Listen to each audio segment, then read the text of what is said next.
the story begins at the Rubedo family estate, where a young lady dressed in black is shouting at someone, "Art! You're late, don't you think? Just how long does it take you to slay a dragon?" she yelled from her chair. A young man with black hair and extremely tired eyes tells her that he was sorry, Lady Wenty, while his body shivers. Wenty then pouts and tells Art that she wanted to eat the dragon but her appetite was gone. "What's the matter, Wenty?" said a voice. It belonged to the Rubedo's family patriarch Lates, who was asking Wenty what is it. Wenty then tells him to listen. She tells her father that Art had once again failed in his duties. Art continues to shiver and shake while kneeling. But Lates calls his name, causing him to flinch. He looks at Art with disgust in his face, calling him a useless imbecile, and that he had entrusted Art with the role of butler to his beloved daughter, but had completely failed to meet his expectations. Art was shocked to hear these words and began to thinking that he was no good after all, and that his life had no meaning whatsoever, as he couldn't even live up to his master's expectations. Art sees that the two of them were still busy talking, but his vision begins to blur. As they called out to him, Art tells Wenty to leave it to him, but he soon collapses onto the ground. A flashback is seen from the past. Art was taken into the Robedo family as a baby. He was trained to serve as a family butler. Long ago he and Wenty got along well, but things eventually changed. Wenty had soon developed a strong temper. Additionally, she demanded more and more, from housework to slaying beasts. In the end, Art had developed magic to serve her. Day after day, Art had done so many tasks just to meet her demand. Eventually, Art stopped thinking and began to move autonomously. A cat is seen on Late's lap as he speaks out about the fact that Art had collapsed from exhaustion. He tells Art that they could easily replace him and that he should get out of his sight, as Art was now a useless crap. Art is then seen locked outside the family's gates. With his eyes still tired, he bows his head towards them. Art begins to walk through the snowy forest with his exhausted soul. He thinks about what he should do now. He doesn't see a rock and trips over it, falling flat on the ground. He begins to form tears in his eyes as he felt worthless after being fired. His bottle of water leaks out as he lays on the ground in the forest till night time. Snow began to fall from the heavens, which slowly covers Art as he continues to lay on the ground without moving. He thinks about the fact that he only wanted Wenty to smile. Just as a wolf approaches growling, a fierce-looking wolf slowly walks towards Art, its eyes focused on his body as he remained on the ground. It soon lunges towards him with its sharp fangs. But Art had manages to block the wolf's attack with his blade, sending it flying towards a tree. Art looks at it with lifeless eyes. He then begins to walk towards it. Slowly raising his sword into the air, he tells the wolf that he was sorry. But a small yap-yap sound is heard, catching his attention. It was revealed to have come from a bunch of baby wolves that were shivering and growling at Art. He sees that the parent wolf began to stood up, and he watched them slowly disappear from his sight into the snowy forest. Art then looks at his sword in his hand. He squeezes his sword arm, thinking how close he was in becoming a monster. He then spots the bottle he dropped and sighs deeply at the loss of his water. He then decides to head west where he could join the guild to make some money. Art had decided to sleep within a tree to hide from the cold weather. Through his journey to the west, Art had various encounters, ranging from being friends with a squirrel who helped him check if a mushroom was poisonous, facing off against a wild boar, and cooking the boar as a meal at night, and soon they finally parted ways with each other.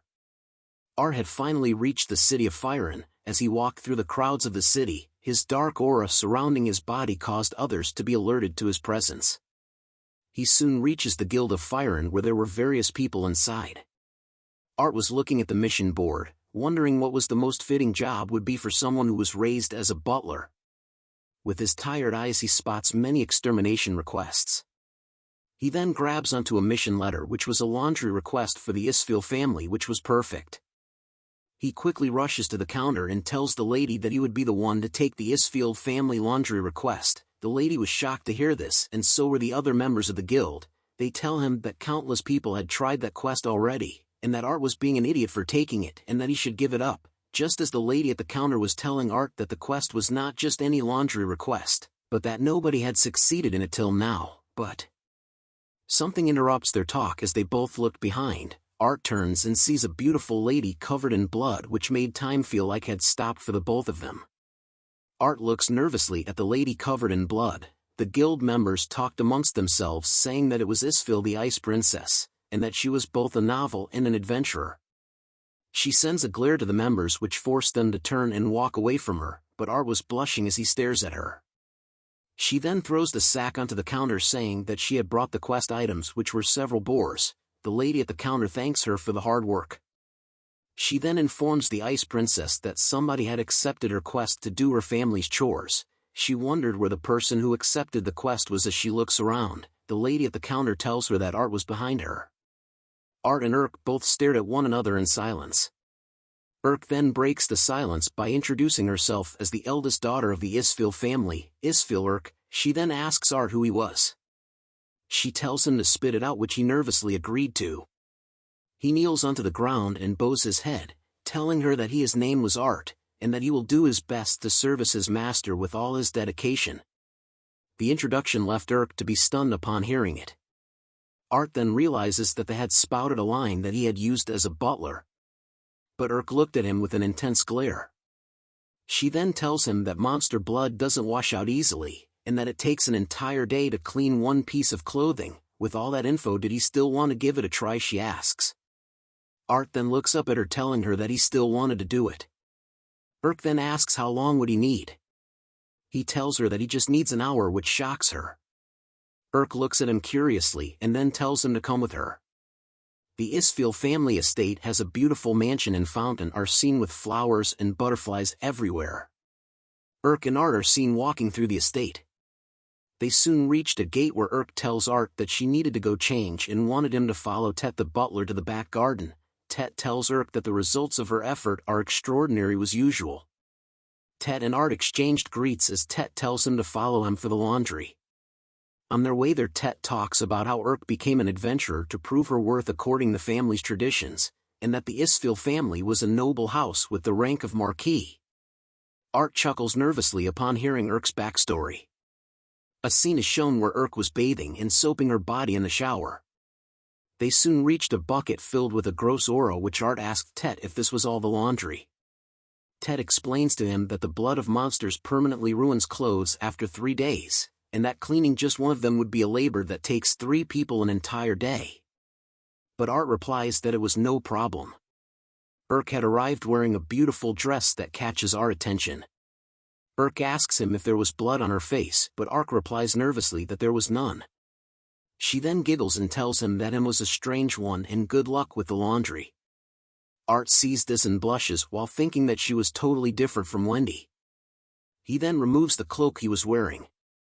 He bows his head and tells them to leave it to him. Art begins by grabbing a pail of water and tosses it onto the pile of laundry. The staff were amazed by Art's technique as it was perfect, but wondering if he needed help, but he declines. Urk sees him and notices that he had a skill as Art closes his eyes. He then rotates the laundry covered in water. Urk then realizes that he was using magic.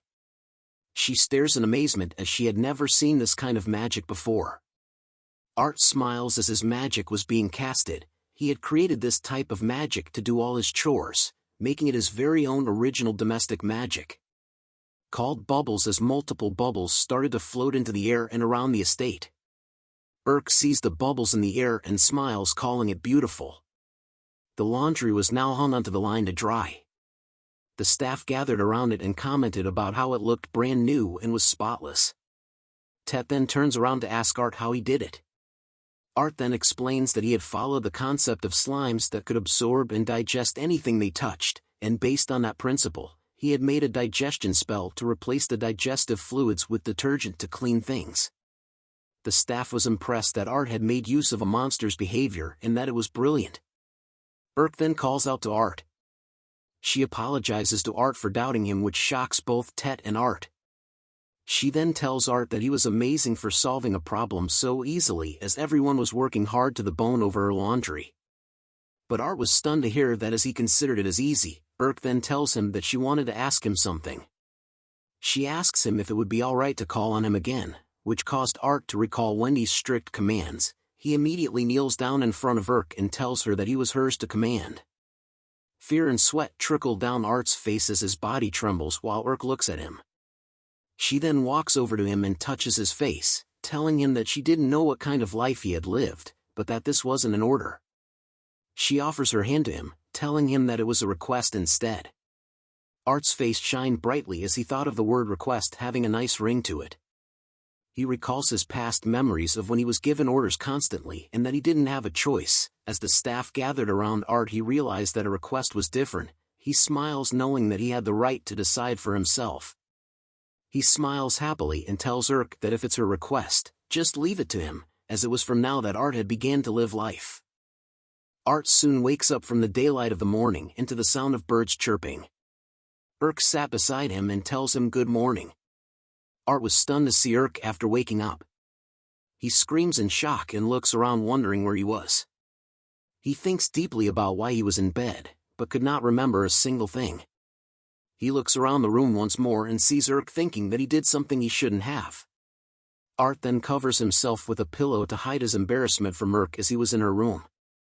But she asks him what was wrong and if he couldn't remember. As Art was hiding and blushing, Urk explained to him that after doing the laundry yesterday, he had collapsed from doing all the laundry at once. Art hits himself with the pillow thinking about how he had pushed himself too far using magic. Urk leans close to Art asking how he was feeling now. Art lifts the pillow up and tells her that he was much better due to her generosity. But Urk had to make sure and touches his forehead, telling him not to lie as he still looked pale. This action caused Art to be knocked out as she tells him that Tet had prepared his reward. Tet brings in a huge chest filled with endless gold. Art was surprised to see the large amount of gold. Urk tells him that the Isfil family could afford this and asked if he had any plans elsewhere. He tells her that he didn't. Urk then snaps her finger calling for Tet. After a while, Art was seen wearing a brand new set of clothes. He asks Urk if it was okay for him to wear these as they were very nice. Urk tells him that it was clothing prepared for servants and that she plans to keep Art in her employ. She then tells Art that the clothes looked good on him. Hearing this made Art blush as he bows his head to thank her for allowing him to serve her. But Urk smacks Art, causing him to scream in pain. She looks him straight in the face and tells him to cut the formalities as they were the same age. Art smiles happily upon hearing those words from her. The three of them are then seen walking through the corridors to head to breakfast. On their way there, Art whispers to Tet about why Urk was acting so nice. Tet then explains to Art that Urk was the head of the family and was known as the Ice Princess, and if he had heard the rumors from the guild. He then continues to say that there were many nobles who hated commoners, which caused Art to recall Wendy's face, and that Urk absolutely hated those kinds of nobles, which also meant that Urk couldn't stand being in the presence of such individuals. Urk was the only noble they knew that shared the same perspective as commoners, making her a truly kind person. Art smiles happily hearing about Urk being a nice person as he knew that she had a lovely heart as well. They soon entered the dining room where the house head Ramon Isfil asked Art if he was the new guest. Art introduces himself to Ramon, but he tells him that he already knew the story and shouldn't act so stiff. Urk then calls out to Ramon about the dark circles underneath his eyes and that they were getting worse. She recommended that they go to a doctor. But Ramon declines the offer, saying he doesn't want to consult a doctor for this because he was just not sleeping properly in the beds of the house. But Urk was concerned as it has been going on for some time now and was afraid of what will happen if it continues. Ramon tells her that it would just be fate's will. Urk shouts at him for saying this, but Ramon tells her that he missed the imperial beds.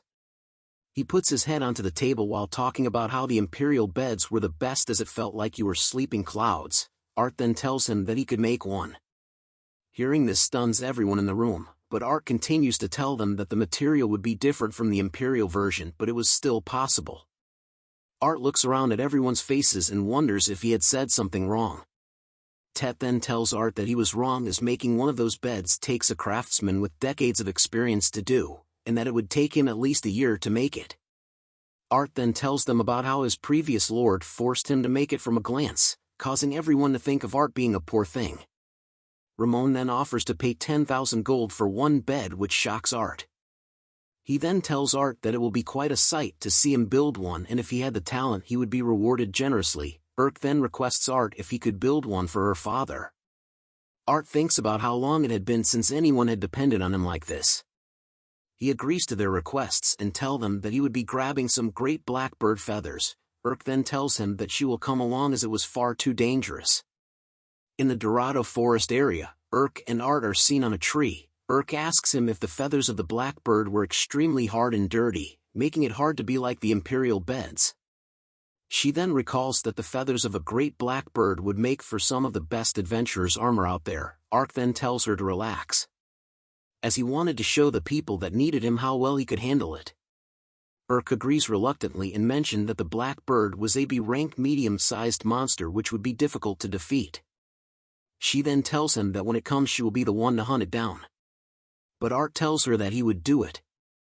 He then thinks about how the moment was strange as the blackbird should be roaming around here at this time of the day. A fierce roar was heard in the forest, catching Art's attention. "Above us!" Art shouts as a huge blackbird appears from the sky. It crashes into the tree where they were, causing a huge explosion. Urk tells Art to get down as she will be the one to hunt it down as they face off against the great blackbird. She then rushes towards the blackbird, shocking Art. She swings her massive sword towards the blackbird, but it deflects her attack with its black feathers.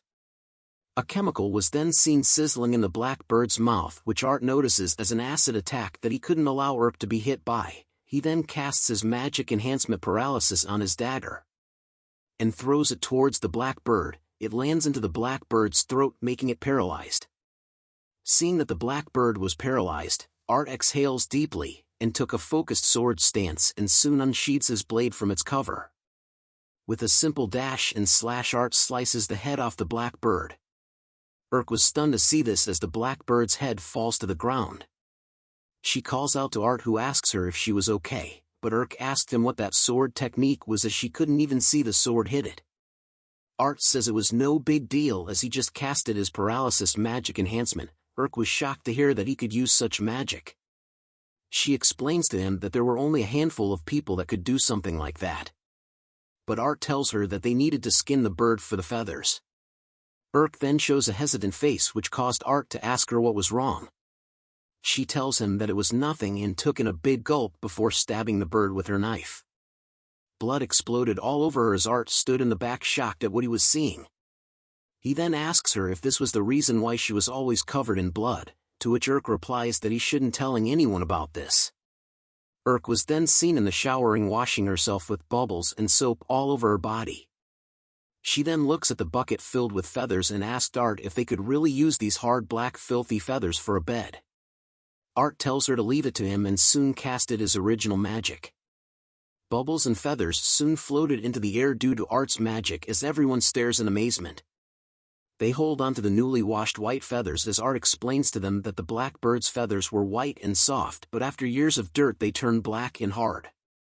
Urk praises Art for his incredible knowledge. He then tells them that his previous employer wanted blackbird for dinner, making him study them a lot. They began to say it was fate and a coincidence that Art showed up like this. Hearing those words make Art blush, and he tells them that he could make more. After a while, the newly made bed was placed inside Ramon's room. He then leaps onto the bed and bounces.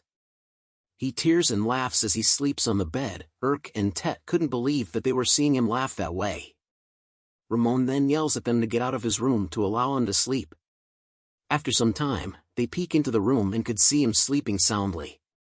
All the staff rush to Art asking if he could make one for them as well. Art agrees and smiles at the thought of making everyone happy like this.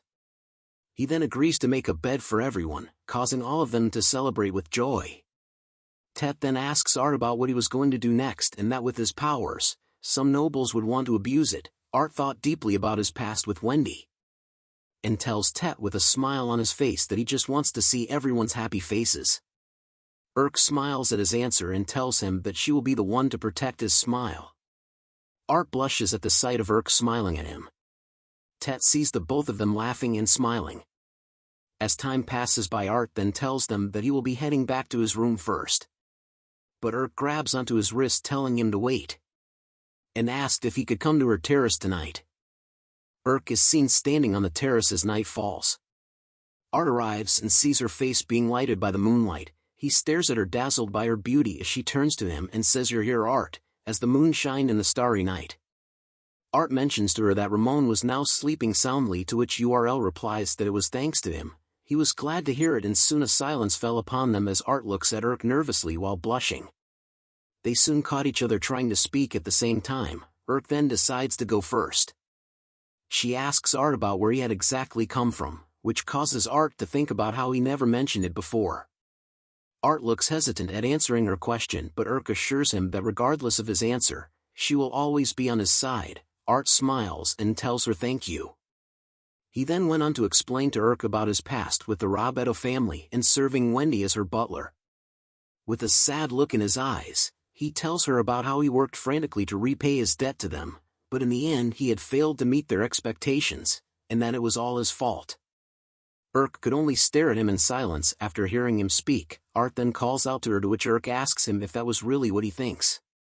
She opens her arms and tells Art that she wanted him exactly the way he was. But Art thinks deeply, knowing that he would be fine with Urk, but was still hesitating.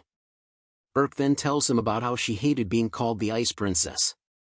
As memories from 10 years ago was shown, Urk explained that her family was always prestigious amongst the nobility, even for Marquis, and that she had never given much thought to her family's position. She just wanted to be friends with everyone, or so she thought, until one day she spotted the girl she was playing with. The man tells the little girl if she was getting along well with the Marquis daughter, to which the little girl replies that Urk had given her a flower. The man says excellent work as Urk listens onto their conversation. The man continues to tell the little girl that URL was a wonderful tool to use in order to get closer to the royal family, and that the little girl should stay close to her. Tears begin to form in Urk's eyes as she listened to the man talk about how their family was only a viscount, which was lower nobility, and that they needed to do this to rise in society. Back to the present, Urk talks about how nobility of higher ranks hold incredible power. As she grips her hand tightly, she tells Art that she felt cursed by her position. She then turns to Art asking him if he hated nobility. Urk looks at him waiting for his reply, but Art tells her that he doesn't, which surprises her. He explains to her that being thrown out was incredibly painful, but upon seeing Urk and Ramon he realized that there were kind nobles as well. Hearing those words made Urk recall Art saying he just wanted to see everyone's happy faces. That's very like you said, Urk. She then tells him that they should head inside as it was getting cold outside. Art agrees straight away. But Urk was angry at the fact that the Rob-Edo family had taken full advantage of Art's kindness and made sure to remember Rob-Edo Wendy's name. The next day, wearing her armor, Urk tells Art that she will be going over to the guild today. Art tells her that he will follow, but Urk stretches his face, telling him that he needed to rest as he had worked a lot already. As they waves goodbye to another, Art overhears somebody calling the head maid outside the window. He sees that the maids were having trouble with handling the bugs which were going to eat the vegetables. He calls out to them saying that he had an idea. Soon after, the maids were amazed to see that the bugs were running away from the vegetables. Art then explains to them that he had used laundry and bestowal magic to attach Ramon's scent, a combination which drives the bugs away. A voice appears saying how impressive it was for Art to create this using bestowal magic. The voice belonged to a handsome young man who winks at the maids as they called out his name, Lord Fry.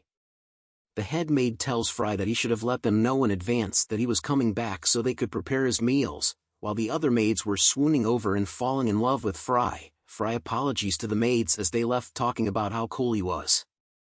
He soon turns his attention to Art and introduces himself as Isfil Fry, Urk's brother. Art then introduces himself to Fry, but Fry taps onto his shoulder rapidly, telling him he hated stiff formalities, but what was more important was how cute Urk is. Fry is a siscom, ladies and gentlemen. Fry soon asks for a handshake from Art. Art hesitates but still offers his hand.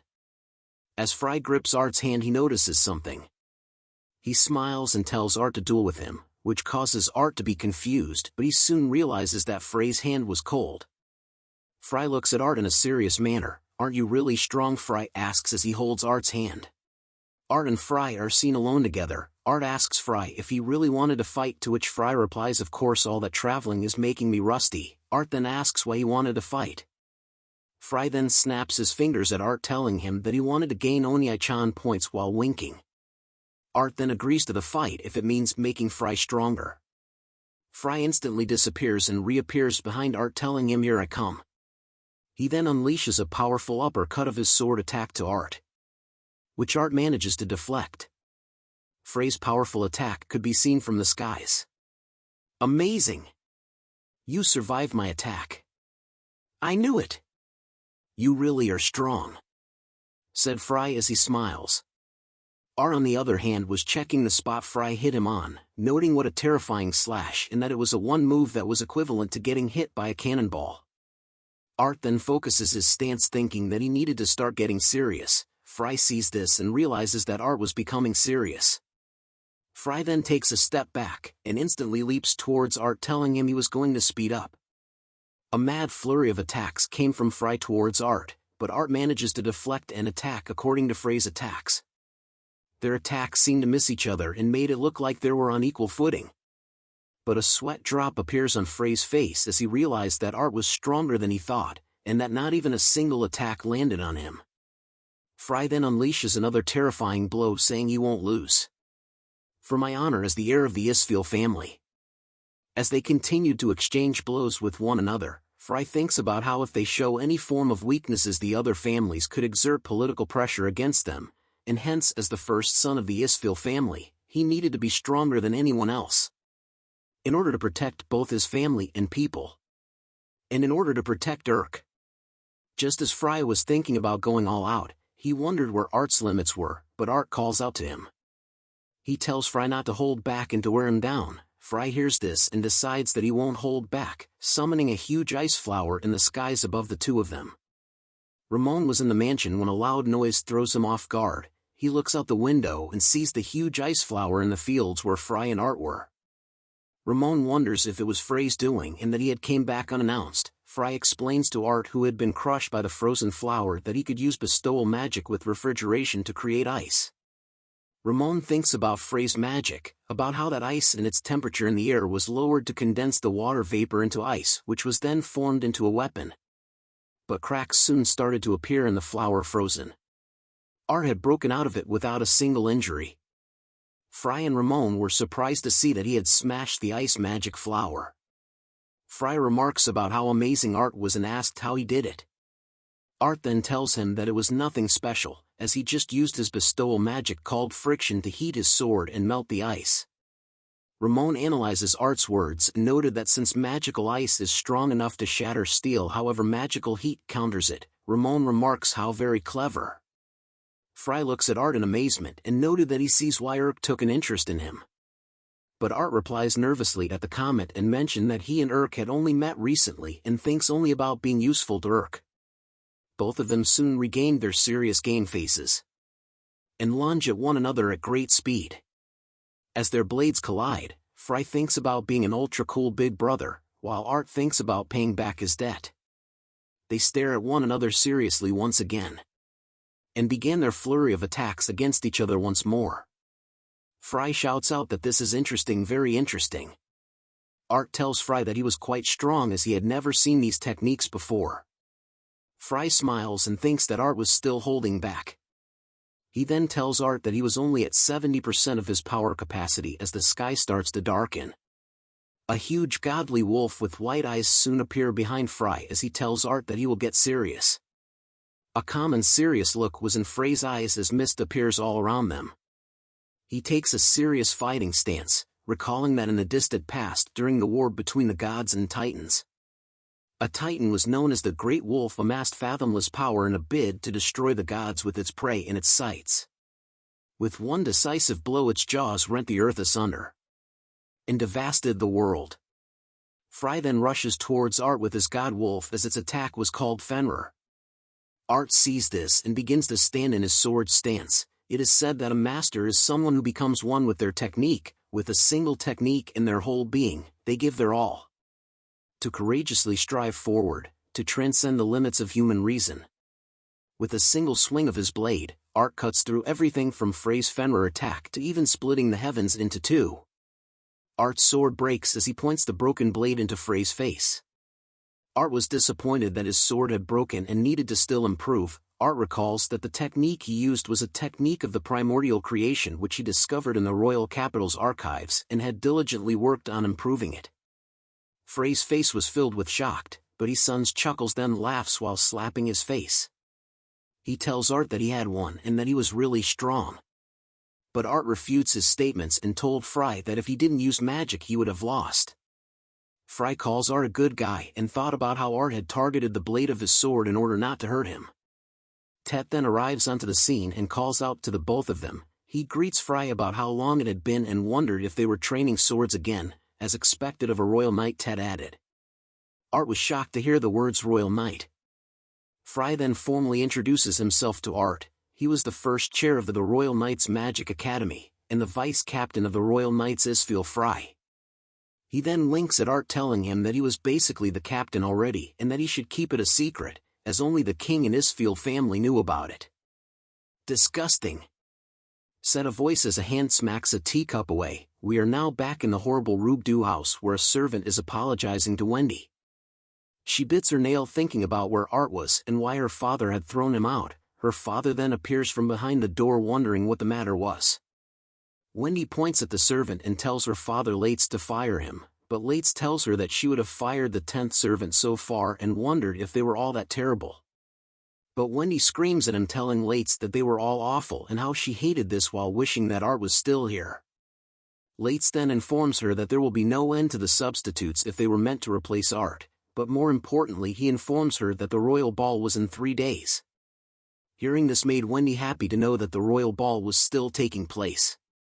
Lates confirms it and thinks about how Wendy should be considering marriage as well as she dances around the room happily. She then opens the wardrobe, which reveals a dark dress.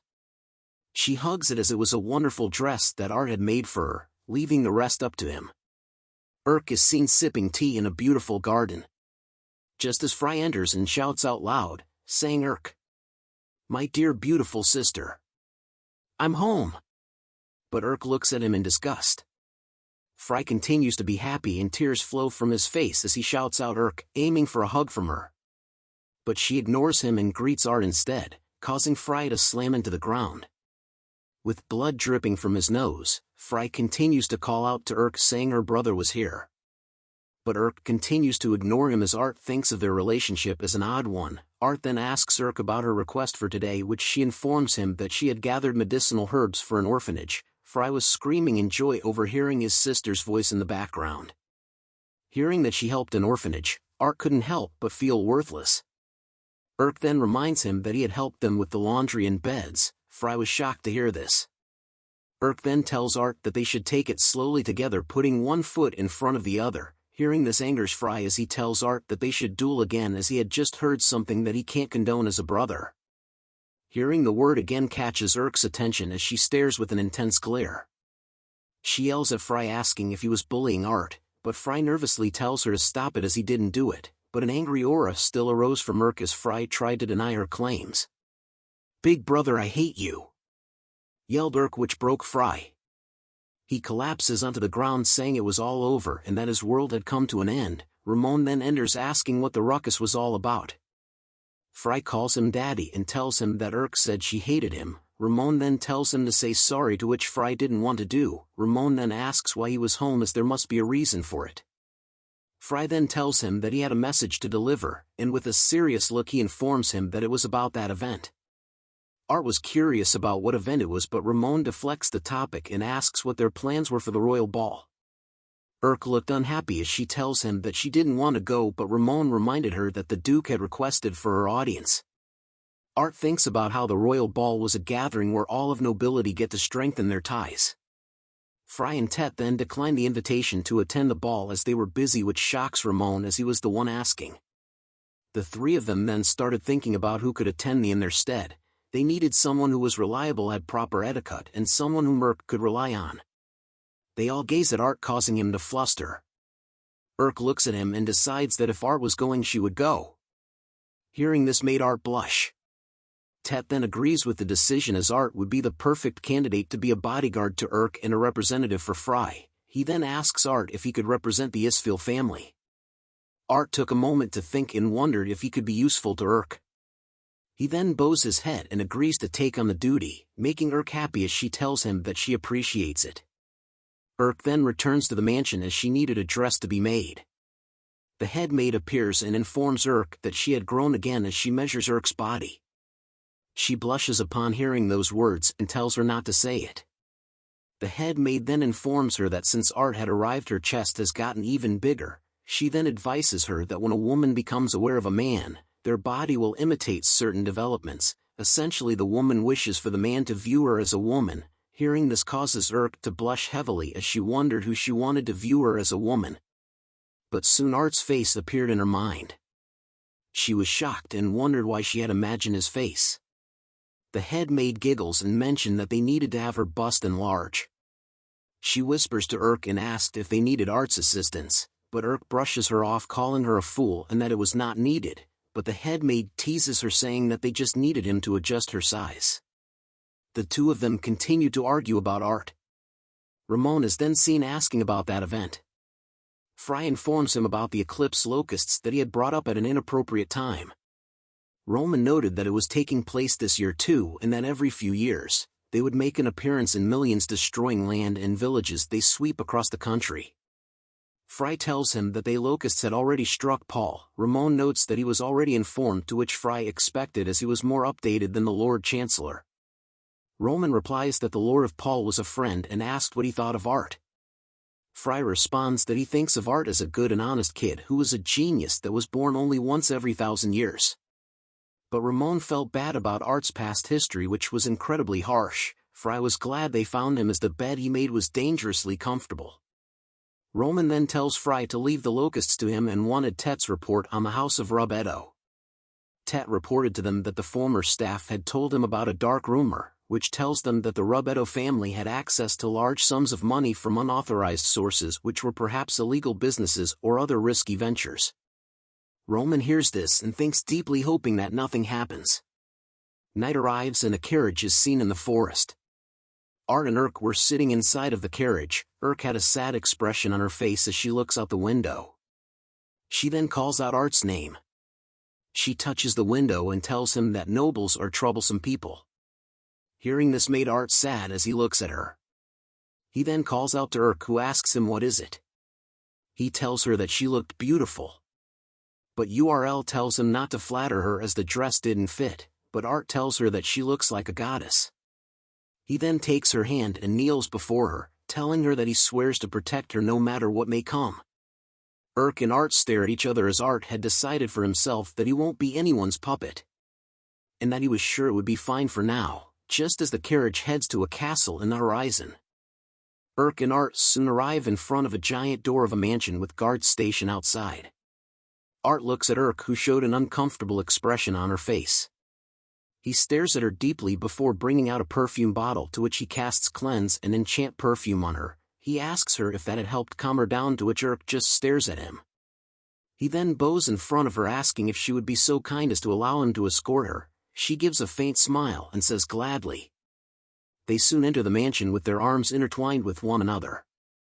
The other nobles see Urk walking through and commented that she was as beautiful as an angel, and that Art wasn't too shabby himself.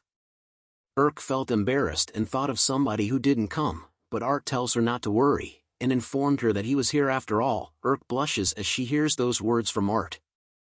The musicians in the hall began to play music. Urk and Art soon started to look around and noticed that the people around them were dancing.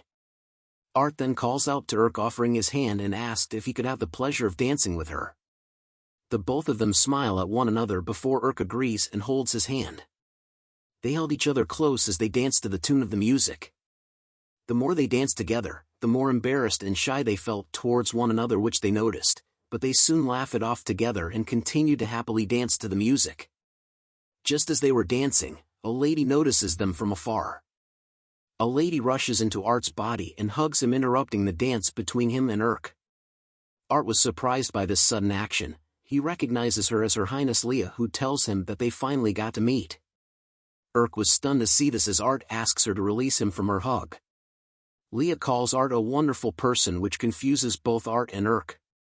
She then recites the fact that Art was the one to save her Leah Drab from a dragon's wrath and was her knight in shining armor.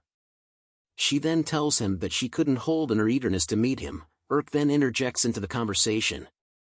She asks Art why he had never tell her about this, but Art apologizes as he thought it wasn't important. Leah then recommends they go somewhere quieter first.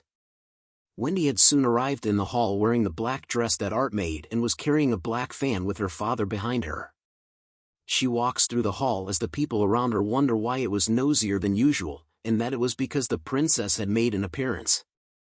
But Wendy was focused on what they were thinking about the dress that Art made, and if they couldn't take their eyes off her now. She then talks to her father wondering about which of the nobles had he picked to be her fiancé. Lates then points to a certain individual that was her future husband, but shock was written in her eyes as she sees where he pointed. Lates tells her that her finance was young Mr. Freyman Daigle, who was a large man stuffing his face full of food at a table, with shattered plates around and pieces of food on the ground. Wendy was taken back by the sight of this. She quickly turns to her father asking if he was kidding and that there was no way she could be with such an unsightly pig. But Lates immediately slaps her right in her bitchy face. Lates nervously laughs out loud and apologies to Freyman for the noise, and stated that Wendy was talking about the food. Wendy was in shock as she held the spot where her father had slapped her. She though about how it was the first time he had hit her just as Lates recommend they meet Freyman in the kitchen. Freyman's face was revealed up close with sauces on his face. He calls out to Wendy as his fiancée and tells her to come here. Wendy tears up upon seeing this horrible scene, as her black fan remains on the ground. Back to our favorite group, Urk asks Leah and Art how they were acquainted. Art explains to her that he had some business in the royal capital while Leah commented that he looked so cool when he defeated the dragon. Urk was a bit disappointed to hear this as it made her think that Art was nice to everyone. Leah then asks him if the thing she had sent was useful in his happenings.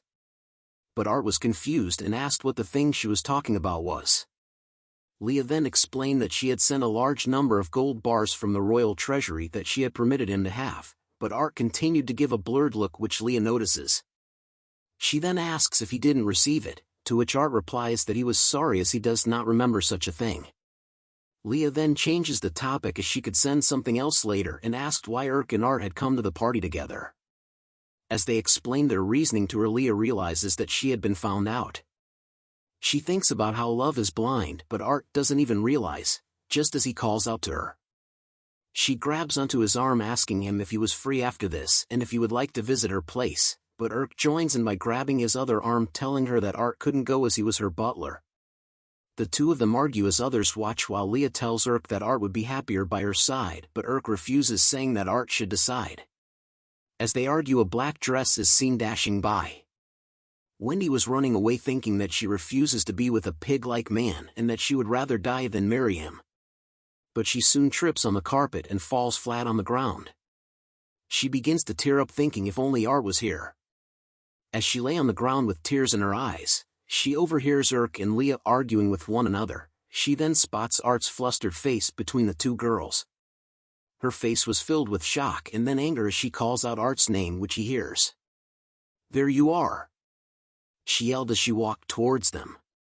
Urk, Leah and Art were all stunned to see Wendy in front of them. A memory flashback is shown 8 years ago where there are signs on the gate with the words "Dunce, idiot, dumb girl, incompetent family." A young Wendy is seen upset while a young Art watches over her. She asks Art if he could go and punish the meanies. But Art tells her that they shouldn't as she would regret trying to go against. As young Miss was a nice person, he said with a smile. But hearing those words made Wendy angry as she wondered why he didn't save her. She thinks about how she was the only one who was suffering, which was unacceptable to her.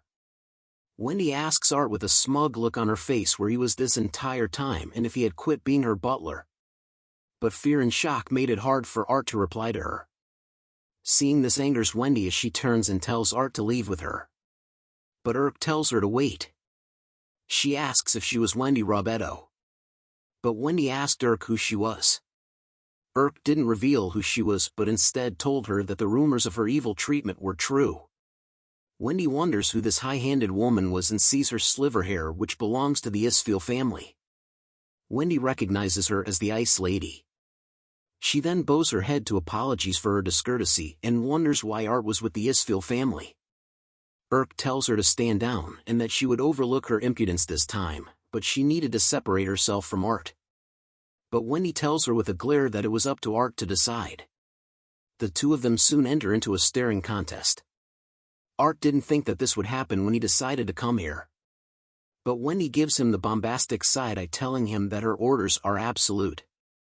Art's mind suddenly went blank upon hearing those words, and sweat began to drip more down his face. He soon realized that his words won't come out of his mouth. But Irk's voice snaps him out of his confusion. She asks him if he was feeling alright and that he shouldn't push himself. But Art tells her that it was nothing. Irk felt concerned as she heard him. Art thinks deeply about how if he went against Wendy it will rouse her temper, making trouble for Irk and Her Royal Highness. Irk then yells out to Ark, wondering what was wrong.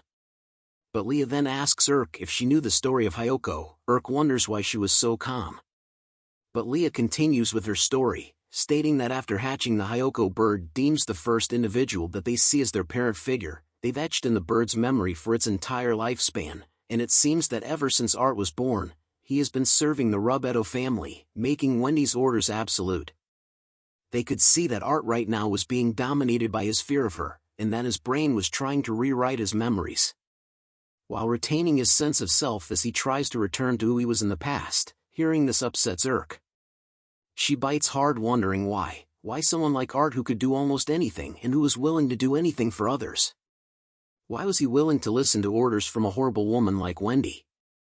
Irk's hand trembles in anger as she thinks that he was willing to be with someone who tramples over others' goodwill and for someone that will use him until he was knocking on death's door. Irk was upset as she asks Art why he had lied to him. Leah covers her face with her fan after hearing Irk. She then go over to Wendy to ask her a question. With a deadly look in her eyes, she asks Wendy where the gift of a mountain of gold she had left to Art was.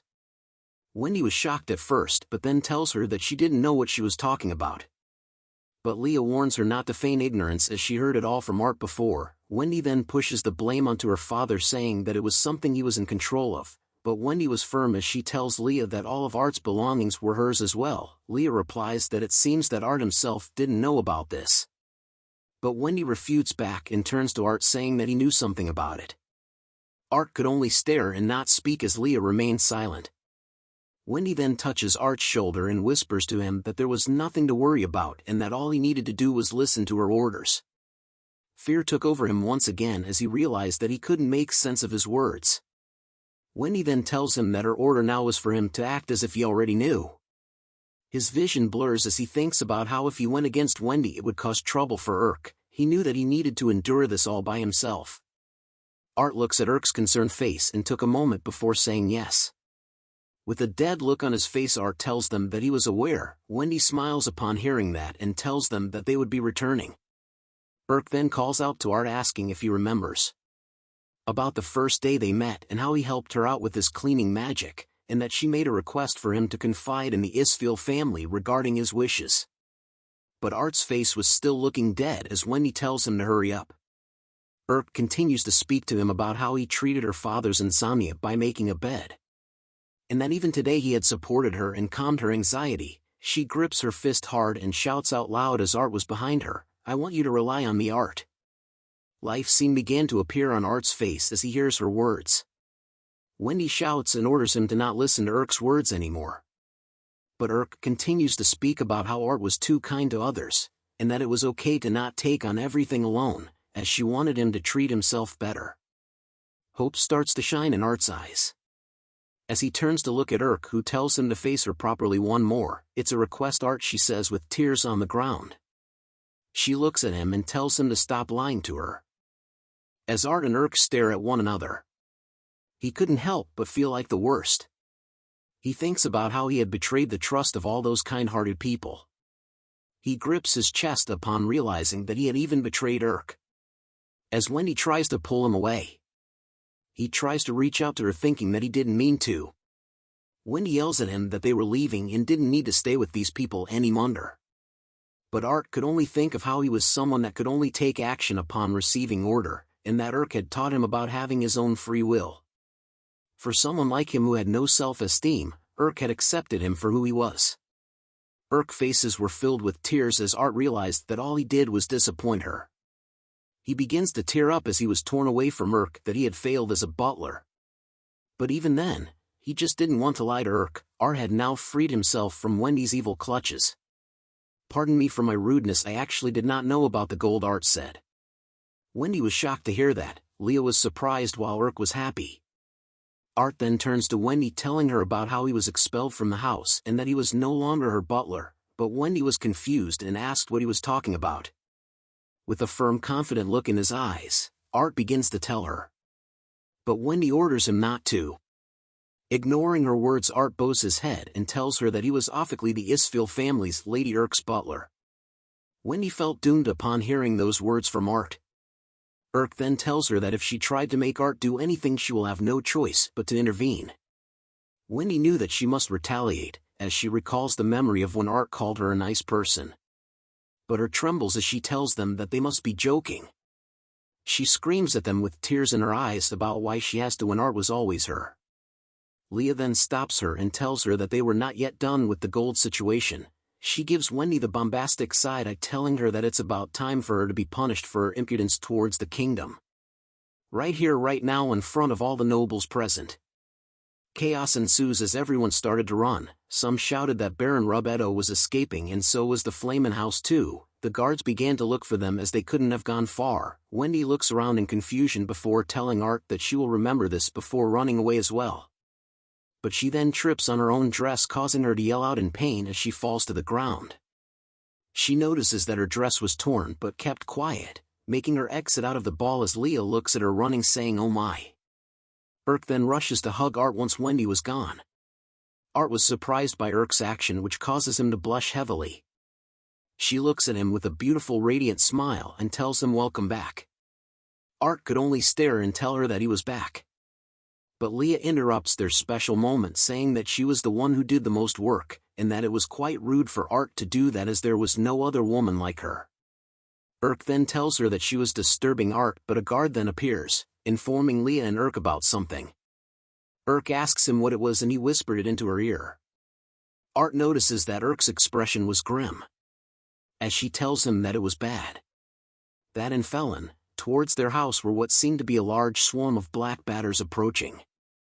A voice is speaking out as a city is set in flames. Insufficient, insufficient, insufficient. Hunger, thirst, no matter how many times I eat, I'm never satisfied. A swarm of bugs are seen flying in the air towards the burning city. No thanks, I'm out of here. Sorry for the delay, I had to bring back our voice artist. Back to the story. A man is seen with a coat hanging on his shoulders. He introduces himself as Peter, the guild master of the place. Art looks at him nervously, but Ramon assures him as he told him that Peter may not look much, but he could trust him. Peter then went straight into the details. He tells Art that it was around 20 years ago that the bugs started to get imported into the famine-struck kingdom. It was because of their black and hard shells that they don't die easily. On top of that, they also had a very large appetite, resulting in efficient reproduction. Art recalls from the royal capital books that it recounted that there was a swarm of between 100 million to a billion of them. Peter then informs him that the cities of Onyx, Pearl, and Garnet had already been decimated. Ramon added on that there was always a substantial amount of damage. But Peter tells them that this time it was much worse than the previous waves, as this time there was 500 billion of them. Hell no, I'm sorry guys, I'm out of here once again. It's okay, I brought him back guys. Now back to the story. Urk was surprised to hear that there were 500 billion while Fry wondered why there were so many. Ramen then says they have started to appear with a serious look on his face, but Tet couldn't believe it as it shouldn't be the time for them to show up. It was the pure Queen Batter's manifestation. A glowing white bug lady was seen amongst the billions of black batters. Urk didn't know what that was, so Peter explains to her that the black ones are the common ones, and that the ones that are particularly light and huge are the pure ones. Tet then assumes that it meant they were ranked as the most dangerous ones, making it an S rank. Peter wanted to beat it first, but realized that it only takes one of it to raise an entire country to the ground. Ramon then asks how long until it arrives. Peter tells him in 1 week's time. Fry shouts out that it was too soon and that they wouldn't be able to make it after forming the extermination party, but Ramon tells him that it was not all. He points to the map of Drad, informing the others that if the bugs continue on their route, the royal capital Drad will ultimately end up getting attacked. Ramon's hinted that this was going to be the largest disaster ever since the country was founded, but Art puts up his hand, telling them that he had a suggestion. Peter tells him to hold on as this wasn't a safe place for a kid like him. But Urk reminds him that Art wasn't who he assumes him to be. Ramon then stops Peter as well and told the others to hear what Art has to say. Art then brings out a bottle with a cork. Peter recognizes it as lemon water. Art tells him that he brought some because of his sore throat, but later realizes that he could apply bug-repelling magic to it. Peter then tells him to not joke around, but one of the maids screams out that it was that thing. The head maid tells her to quiet down, but she tells her that the lemon water had made the bugs stop approaching even when she didn't use much of it. Art then tells them that if all goes well, it could buy them time for the next 2 days. Fry wonders if Art was serious, while Tet was surprised to learn that they could slow down the great disaster. Roman was impressed at the idea and that it came from the guy who made his bed. Fry and Irk praise Art for his idea because of his exceptional abilities and that he was already stronger than Art. Peter looks impressed by the idea, and he soon turns his head towards Art asking if he can do it, kiddo. Art was happy to hear those words. Ramon commented on how blunt Peter was, but Peter assures him that he couldn't help it as he didn't know any other way to ask for help. Art then calls out to Peter, bowing his head and telling him that he could leave it all to him. Ramon then informs them that he will send a message to the king so that they could gather troops, and that he will leave the rest of the work to Art. Art was happy to hear that Ramon considered him as part of the family. He recalls the happy memories of the Isfeel family, and firms his resolution in ensuring that no matter what happens he would protect the Isfeel family. Irk stares at Art and wonders how amazing it was for Art to stand up for anyone. Peter then tells them that he would collect everyone's information and would meet them at the guild in 2 days. Irk was then seen standing still in the shower as water continues to pour over her body. She thinks about how Art gives all of his powers for her sake. She thought deeply about how she had wanted him to rely on her, and that it was every she wanted. But she ended up always being the one that needed to be saved. She ponders these thoughts as the shower water continues to pour into the drain. A carriage wheel is seen speeding at a fast rate as a voice spoke out wondering if it was okay for them to sneak out without informing someone. It was Leah and her servant who were speeding away, as Leah thought about how she couldn't allow the Ice Princess to take Art away from her. "Wait until I get to you, Art," she yelled out as many carriages are seen riding fast. Few black batters are seen on a grassy patch, as Art remarks about how they were able to find some nearby and that after all the research they couldn't believe that they were just in the garden, which would be of great help. Art greets them good morning and counts from 1 to 5. Irk notices that there were a lot of books on the table. She asks Art if he went through all of it, which Art replies that he did since they didn't have much time. With a concerned look on her face, Irk tells him not to overwork himself and that she could help if he needed it. Art then recalls the moment when Irk had told him not to lie to her back at the party. He thinks deeply about how he had decided to no longer worry Irk anymore. He then thanks Irk for her offer and took note of the fact that the black batters who loved the wheat he had poisoned with enchanting magic. He thinks about coming up with another plan if this doesn't work, but a voice calls out to him telling him to wait a second. Princess Leah had appeared at the door. Art was shocked to see her while Irk scolds her for not knocking on the door at least. Leah talks about what a wonderful greeting Irk gave her.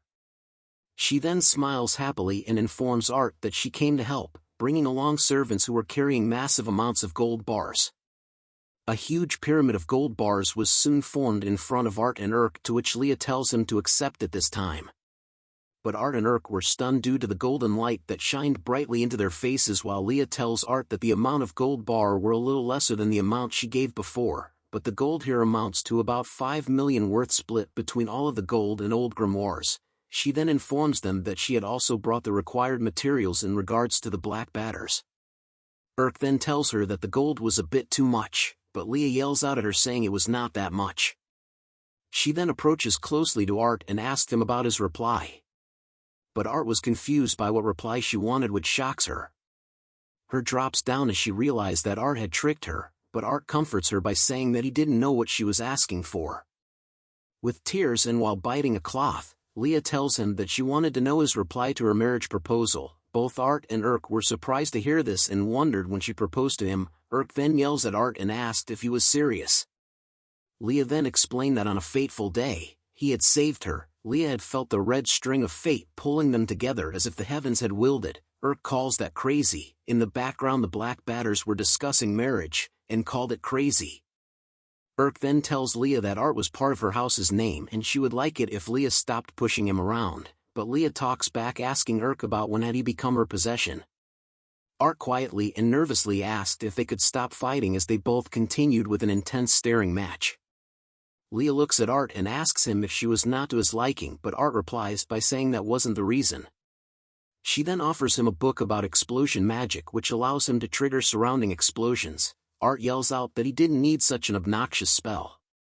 Leah pouts her face upon hearing Art's refusal. She then tells him that she would help in another way. Art asks her if she would be interested in anything, to which she replies of course. Art then points at the black batters and wonders if she could help him with them, but Leah was shocked to see them. Art sees her shaking and guesses that she won't be helping. But she agrees nonetheless, surprising Art as he asks if she was sure. She gives a weary look as she tells them that there was not a single thing she couldn't accomplish. But Urk tells her that her thoughts were written all over her face as Leah recalls a traumatic memory of black batters. Art was happy to hear that Leah was helping and told her he needed to have a few things to do. Urk then asks him where he was going exactly. Art tells her that he was going into the woods. Urk yells at him that he couldn't go outside because of the queen batter causing the monsters to go savage, begging him to at least take her with him, but Art declines as he didn't want to get Urk injured or leave Leah alone. He then tells her that he was alright and was merely going to get adventurers from the guild to help with the situation. Urk was sad that Art refused her help. Art sees this and assures her that if she came with him, he would have to look after her and that it would be troubling if she got injured. Urk then holds her hand, telling him that even as a noble, there were times when her belongings get cursed. She peeks at Art and looks down, knowing that she would always be the one that needed to be protected. She tells Art that she understood. Art was still concerned and calls out to Urk, but they notice that Leah was staring at the both of them. Art quickly changes the topic and asks Urk if she would kindly look after the black batters with Leah. Urk agrees straight away and told him to get on his merry way. Leah felt that she was experiencing déjà vu. Art whispers into Urk's ear about rewarding her for looking after the Leah as he left. Urk tells him that she would look forward to it. They soon bid farewell to one another. The girls began to clean and study while watching over the black batters. They stare at the black batters and notice that they weren't doing much. Urk tells her that it was time to feed them. They watch as the black batters ate an apple to its core and noted that they would eat anything. But Urk was thinking about Art and where he had gone off, worrying about whether he would return. She thinks whether Art was okay about being under her house, or if it was just her selfish wishes. Leah interrupts her thoughts by saying she was like a lovely wife that was sending her brave husband off to battle, wondering why she had to wait with the Ice Princess. Urk asks her if she was okay with Art coming back and not liking her talk about him as her husband. Leah replies with a no, as Art had entrusted her with this duty and that it felt like God's will. Urk then asks about what had happened with the gold embezzlement incident. Leah tells her that they were planning on imposing an appropriate punishment on the wrongdoers, but this time the offending party would likely be imprisoned. Urk takes note of it. Leah then tells her that the punishment was usually death, but they decided not to take their lives so that Art would be pleased with the outcome. Urk wonders if this meant that they were escaping punishment, but Leah says that they were not an exception. Urk then asks if she was planning on telling Art about it. Leah wasn't sure and wondered what would happen if he knew about it. Urk thinks deeply as Leah stares at her. Leah soon gives off a smile, telling Urk that women needed to have tolerance. She points a finger at Urk, telling her that trying one's hardest to gather a lady's favor is a gentleman's job. Urk wondered if that was true. Leah tells her that it was the knowledge that was given to her by her father and mother. That is the way of women, Leah says, but soon realizes something. She blushes at the fact about why she was advising her rival. She thinks about the word tolerance and brushes it off as it would be fine if she was the only one who understands it. Leah then offers a gold bar to Urk, which causes her to wonder what she was planning to do now. A gold bar is given to the black batters as Leah explains to Urk that this was also a form of study and wonders about what would happen if they came across one of the largest discoveries of the century. But Urk still wonders what the plan was. A bright light soon shined from the black batters, causing the two of them to cover their eyes. Back at the Rubetto family estate, Wendy is seen alone sitting on her bed. Back at the Rubetto family estate, Wendy is still seen sitting on top of her bed with lamps and furniture tossed around in a mess. Tears flow from her eyes as she whispers Art's name. She thinks about how the talk of gold bars has been restricted, but she was honestly never that interested in the money. She grips the sheets of her bed tightly, wondering if only Art had stayed. She thinks about after the first time he had rejected her, when she realized that Art no longer cared for her. She believed that it was only because of Art being here that she was able to trust the world. She recalls a memory from the past where Art told her not to look so down. But she tells him that the other kids were bullying her and wanted Art to punish them. But Art just took note of how Wendy must have felt very frustrated because he, who had no blood ties to her, felt that she was family, as Art would rather be a person that will care for her out of the kindness of his heart. But Wendy always knew that her actions were hurting those around her, and that it always scares her. She knew she was always a coward, a show-off, and full of self-confidence. She thinks of Art's face as she knew that she wasn't kind and had relied on Art's kindness instead, and how she had always thought of him as family, always thinking about how she could repay his kindness. But she treated him like a slave instead. Tears dropped to the ground as she begged Art to forgive her as she apologizes to him. She cries heavily at the fact that she had liked him so much. Wendy continued to cry on her bed.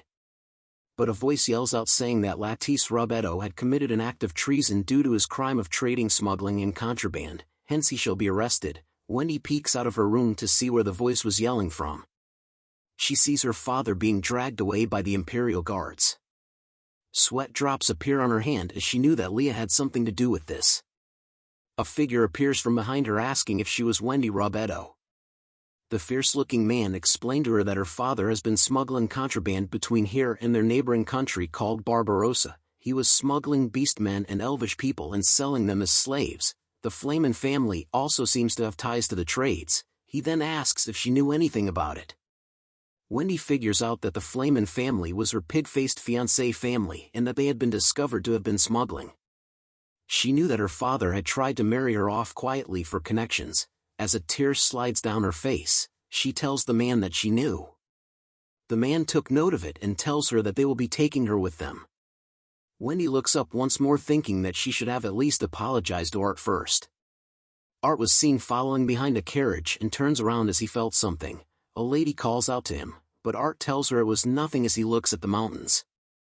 Art was being accompanied by 3 members of the Sword of Blue Sky. He compliments them about how it seemed that everyone in the Sword of Blue Sky was very reliable. Huey compliments Art that he was good to notice that by just looking at them. Brad apologizes for Huey's rudeness while Thea tells him to get off his high horse.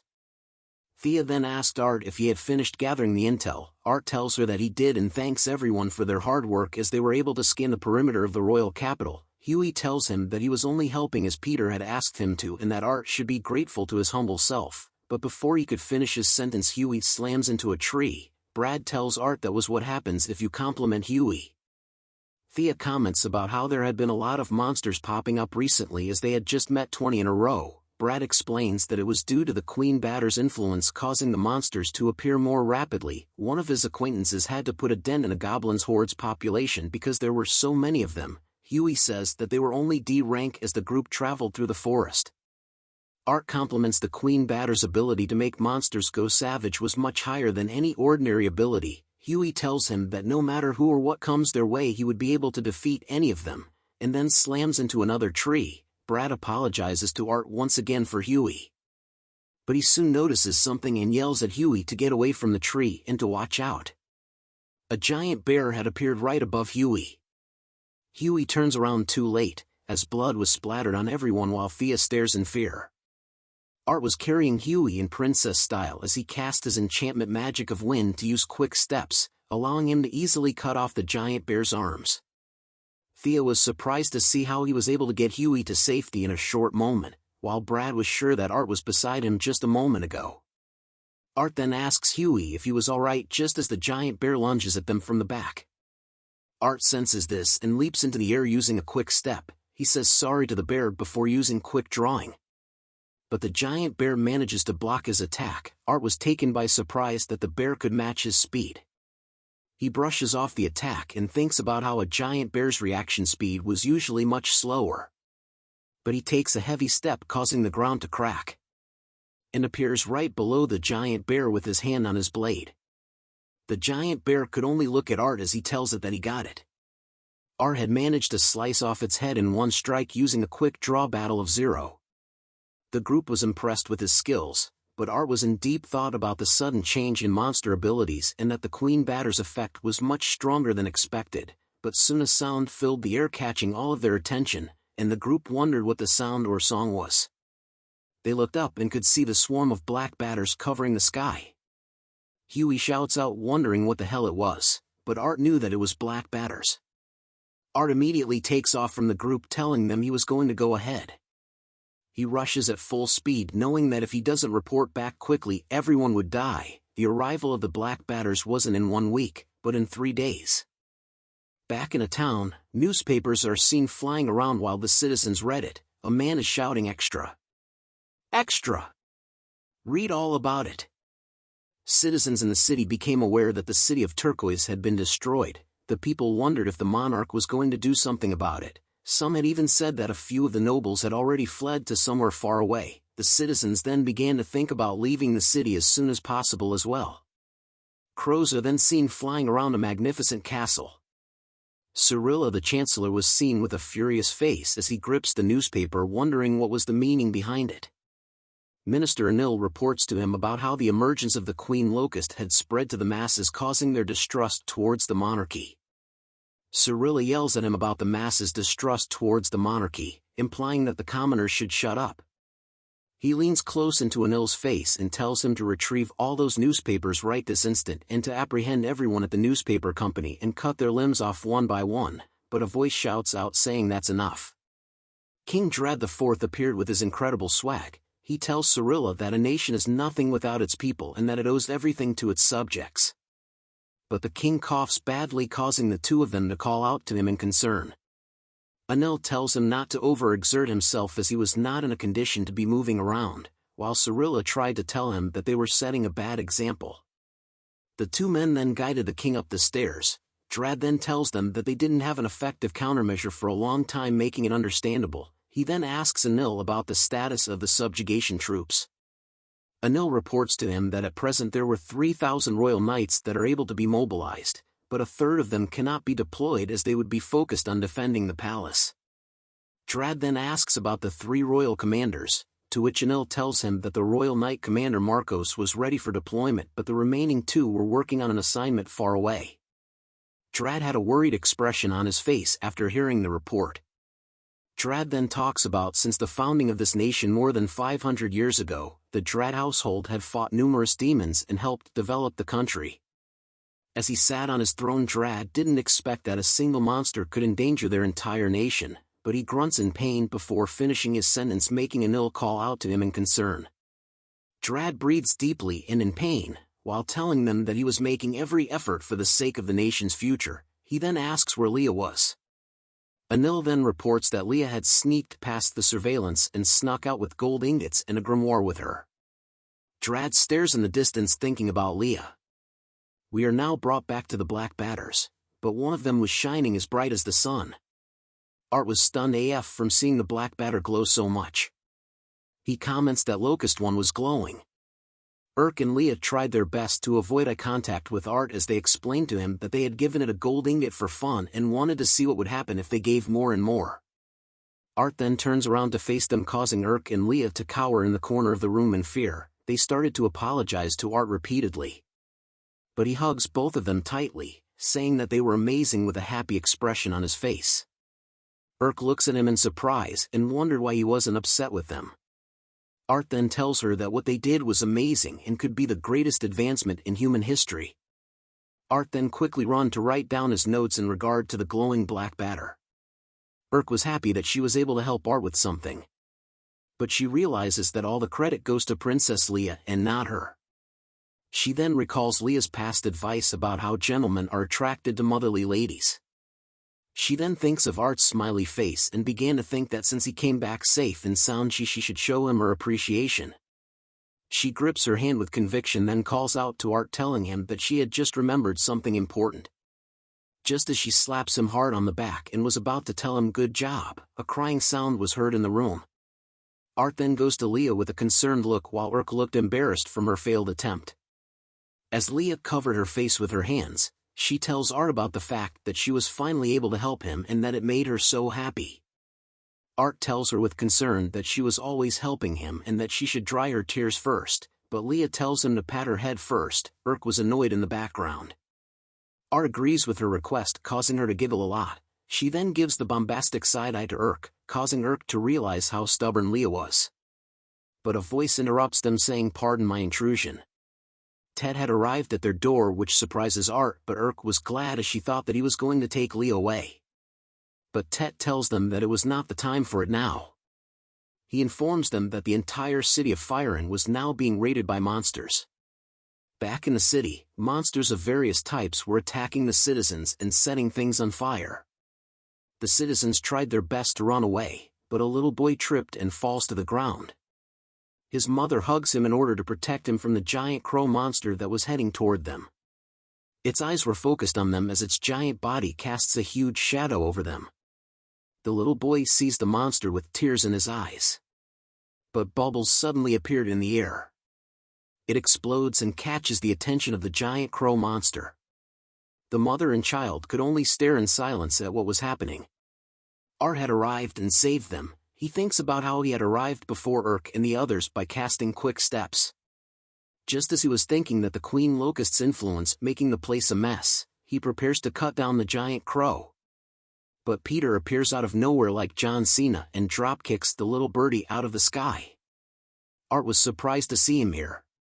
Peter then turns to him wondering why Art was here. Just as the giant crow prepares to counterattack, Art warns Peter to watch out.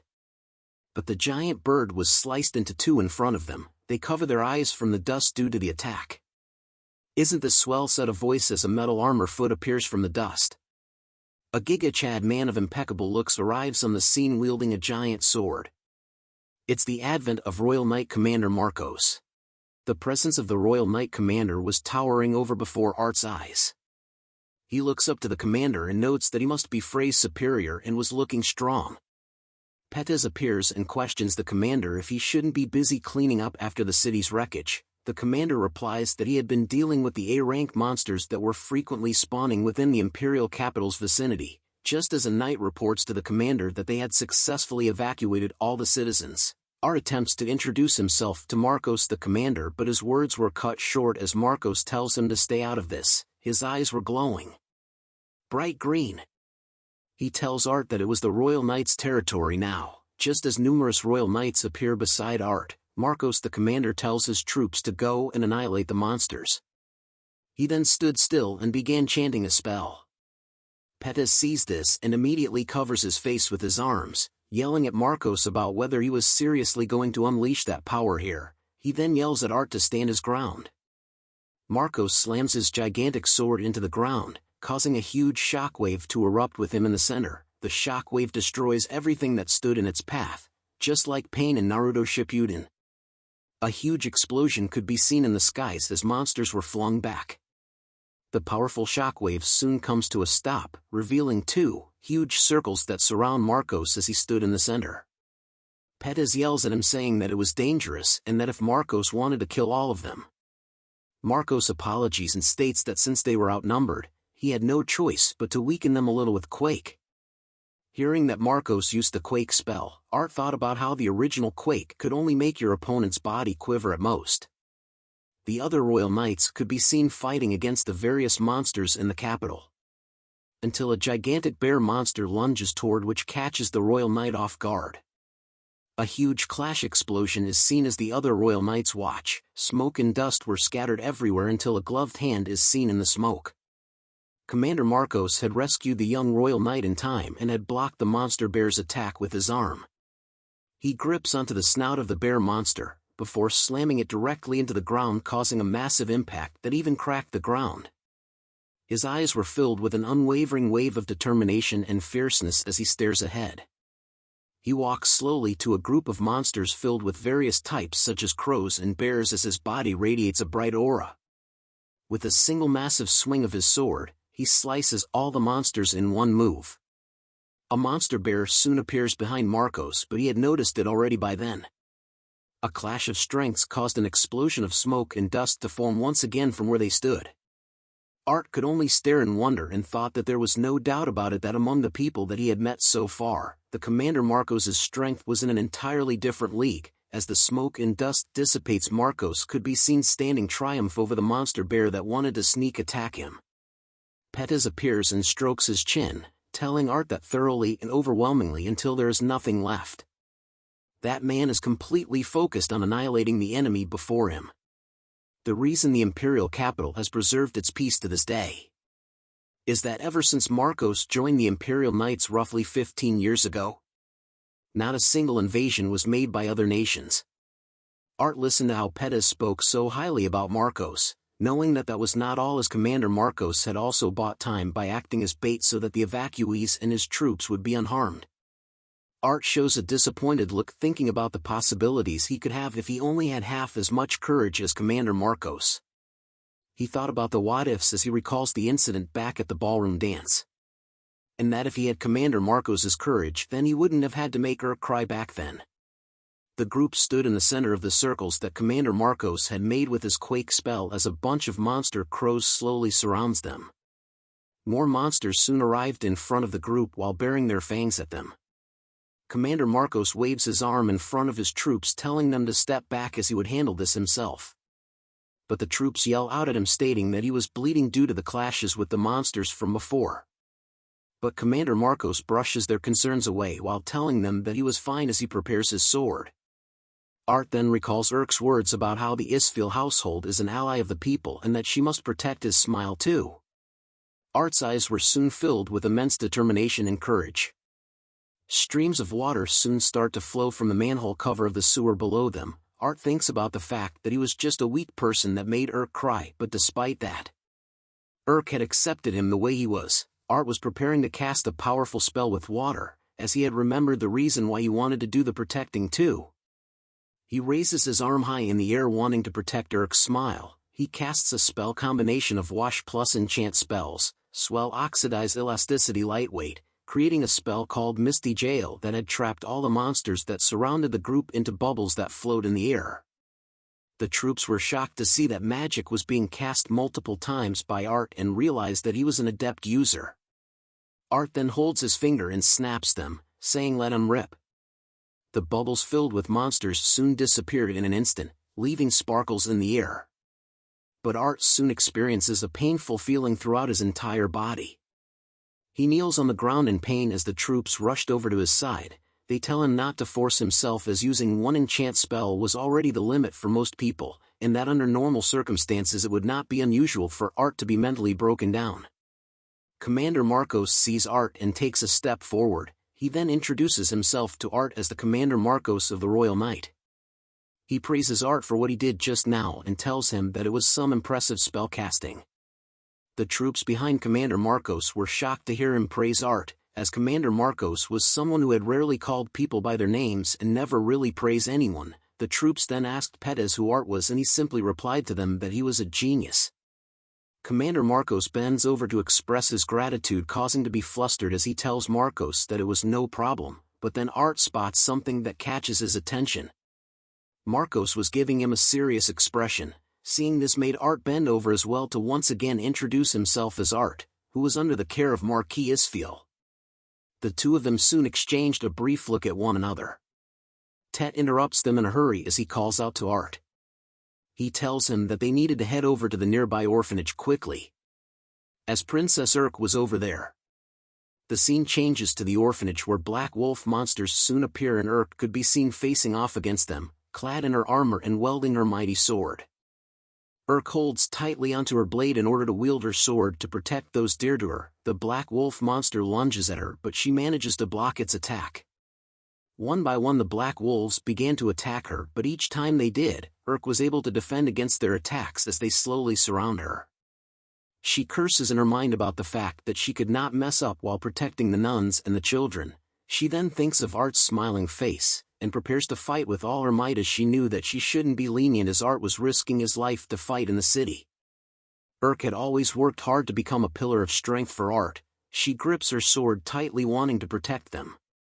Even if she was alone, she lets out a powerful downward swing of her sword that cuts down the black wolf that was closest to her. She then takes a heavy step into the ground and floats in midair to prepare another devastating sword attack at the two black wolves. Her attack lands with a powerful explosion seen from above, causing smoke and dust to scatter all around. Urk is seen in the smoke and dust holding her sword high up but is panting heavily from the exhaustion of using so many moves. She then swings her sword backward as she senses something behind her. But it turns out to be a simple rock. When suddenly two black wolves appeared from behind Urk's sides, she could not react in time as the black wolves' fangs slowly inch closer to her face. Blood was splattered in the air as Urk closed her eyes to hide from the potential attacks. But when she opened her eyes to see what was going on, she discovered two blades had hit both black wolves at once and caused electricity to flow throughout their bodies, stopping their attacks from ever reaching Urk and saving her life in the process. A shiny polished black shoe soon appeared in the smoke and dust as well. Art had finally arrived and managed to save Urk in time from the black wolves' attacks. They both showed a stunned and worried expressions on their faces. Art then says, "Thank goodness you're all right," to Urk. But her expression was darkened over the fact that she was once again saved by Art. The two had finally met after a long time, but Urk decides to apologize to Art for not being strong enough. Art tells her that it was not true, and what's more important was the fact that she was injured and needed first aid. Urk tells him quietly that her injury was nothing and that she was okay. Tet finally reaches them and calls out to Urk while being relieved to see that she was safe. Both Urk and Art soon rushed back to the guild in the city as Tet informs them that there was an emergency meeting at the guild. They continued to run by the destroyed buildings and shops after the monsters had invaded. They soon reached the guild building, but Art notices that there were injured royal knights everywhere. A pair of royal knights push past Art, saying to excuse them and to let them through. Art could clearly see how injured the royal knights were as they were covered in bandages filled with blood. He overhears the bandaged royal knight apologizing to his vice captain, who tells him to not talk anymore. Art grips his hand hard, thinking deeply. He then hands over a bottle to the injured pair of royal knights, who asked Art about what it was. He tells them that it was a salve and that he thought it might help them. The royal knights then asked who Art was, but he assures them that he was just an ordinary butler and to excuse him and Urk as they were in a hurry themselves. Back in the guild auditorium, a bunch of the guild members had gathered in huge numbers in front of Pettis. Pettis starts off the meeting by thanking the guild members for their good work with the monsters out in the city, and that he wanted them to listen to Art, who was beside him. Art thanks Pettis for the brief introduction and introduces himself to the guild members. He tells the others that he had conducted his own investigation and that he had noticed that the Black Locust's invasion rate was faster than anticipated. Art then tells them that he expects it will take the Black Locusts 3 days to reach their city of Firen. The guild members soon started to panic and rushed over to Art upon hearing that the Black Locusts would arrive in 3 days. They commented that it was bullshit as the kingdom does not have enough soldiers and without a plan they would be like sitting ducks. Pettis hears the commotion and remains silent as the guild members shouted out their worries. He soon smashes the wall that was right behind both him and Art in pieces. The guild members were stunned by his actions as he looks at them in a serious manner. He reminded them that they had an urgent situation right now and needed them to shut up and listen to Art. Art was in awe of Pettis' Gigachad aura as he stares in wonder at him. Art then went on to explain his reasoning. He stated that previously the Black Locusts were approaching fast, which was where his magic-infused lemon water comes into play. He needed them to spray a layer of it on the front lines to keep the insects at bay. After hearing the explanation from Art, the guild members wondered if it would work as they still couldn't subjugate the Black Locusts. Hearing the worries of the guild members allowed Art to reassure them that he had come up with a countermeasure. He reveals a Black Locust and a magic ore on the table and tells the guild members to observe. He explains to them that in an experiment, he had discovered that a Black Locust ingesting minerals brings about an effect on its shell. He then poses a question to the guild members, asking them what they thought of when a Black Locust is given a magic ore filled with magic to eat. Art looks with a sad expression in his eyes as the Black Locust flips on its back with its legs moving rapidly but slowly comes to a stop. Urk was shocked to see this as Pettis adds on that the Black Locusts did not have the right organs to digest mana and thus are intolerant of it. In other words, magic ores were poison to them. Art confirms that what Pettis said was true and states that they could maximize their chances of avoiding battle as well as exterminate a large portion of Black Locusts by using magic ores. but the guild members remained silent as they hear the explanations, causing Art to panic as he thought about if it wasn't good enough for them.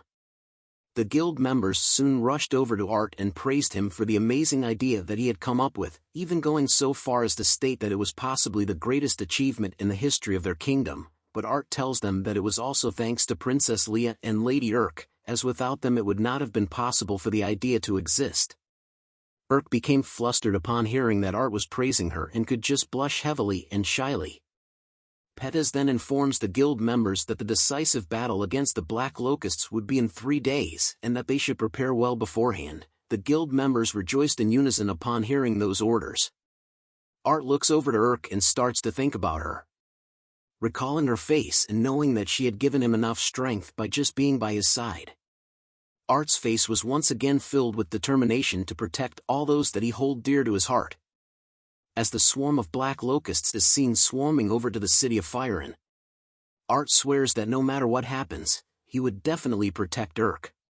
Bells rung throughout the city as Commander Marcos is seen leading his troops with their horses through the crowd. The people of the city presented flowers to the royal knights as they head out to the decisive battle. A huge number of royal knights were exiting the city as flowers were thrown at their feet. Commander Marcos led the charge and is seen with a fierce look on his face as they head to the final battle with the Black Locust. Urk and Art are seen stationed at the old battle fort called Gestalt. She tells Art that the time has come and he agrees with her that it would all start tomorrow. Urk then apologizes to Art for having him dragged into the battle, but Art tells her that there was no need to apologize as he would do anything for her. A voice shouts out calling for Sister Urk. They turn to see that the voice had come from Firen orphans and their nun. Urk tells them to not come here as she had already told them to take refuge in the Isfil family estate, but the orphans had wanted to give something to Urk. They presented her with a wreath made of flowers which surprises Urk. She then hugs the little kids tightly, and tells them that they should play again soon as she would definitely come back. Art smiles and watches from the back as Urk and the orphan kids hugged each other tightly. After some time Urk reminds them that the war council was about to begin and that the children should return to the estate.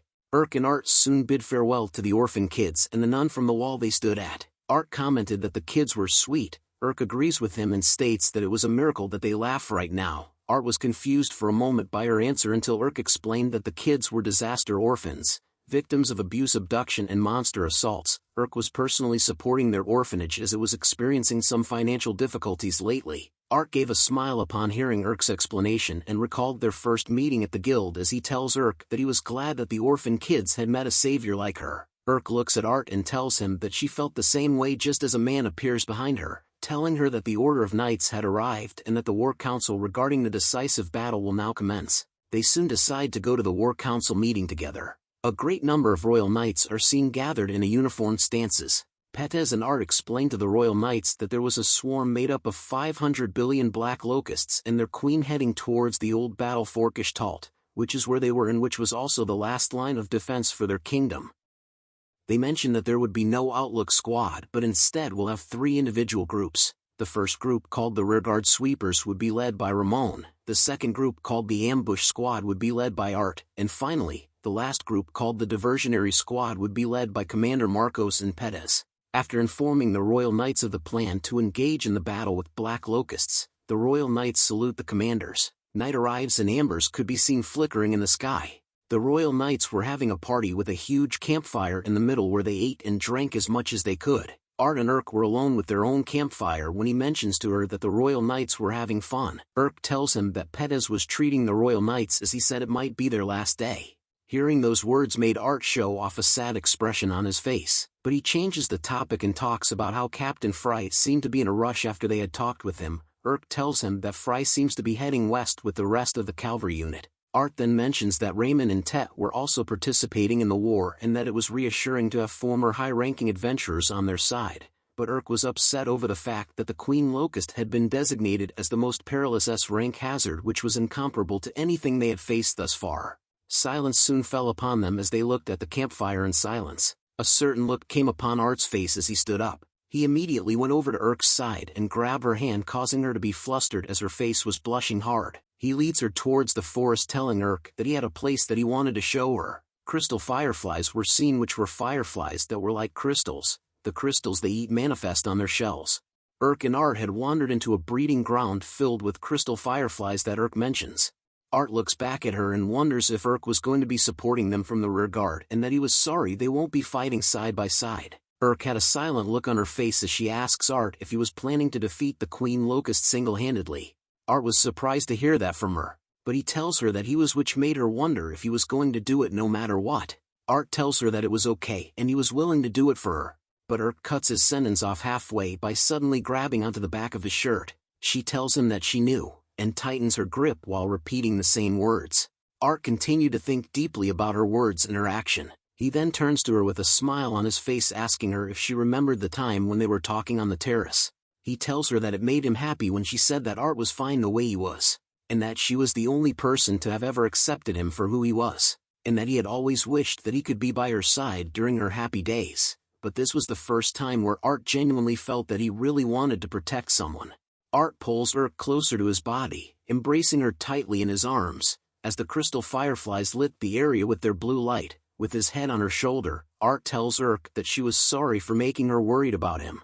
He continues to tell her that he was a butler whose life purpose was to do his very best for the master that he would serve, and that even if it costs him his life, he would not hesitate to do anything for her. Hearing these words brought tears to Urk's eyes. Art tells her that he promises that he would come back to her side.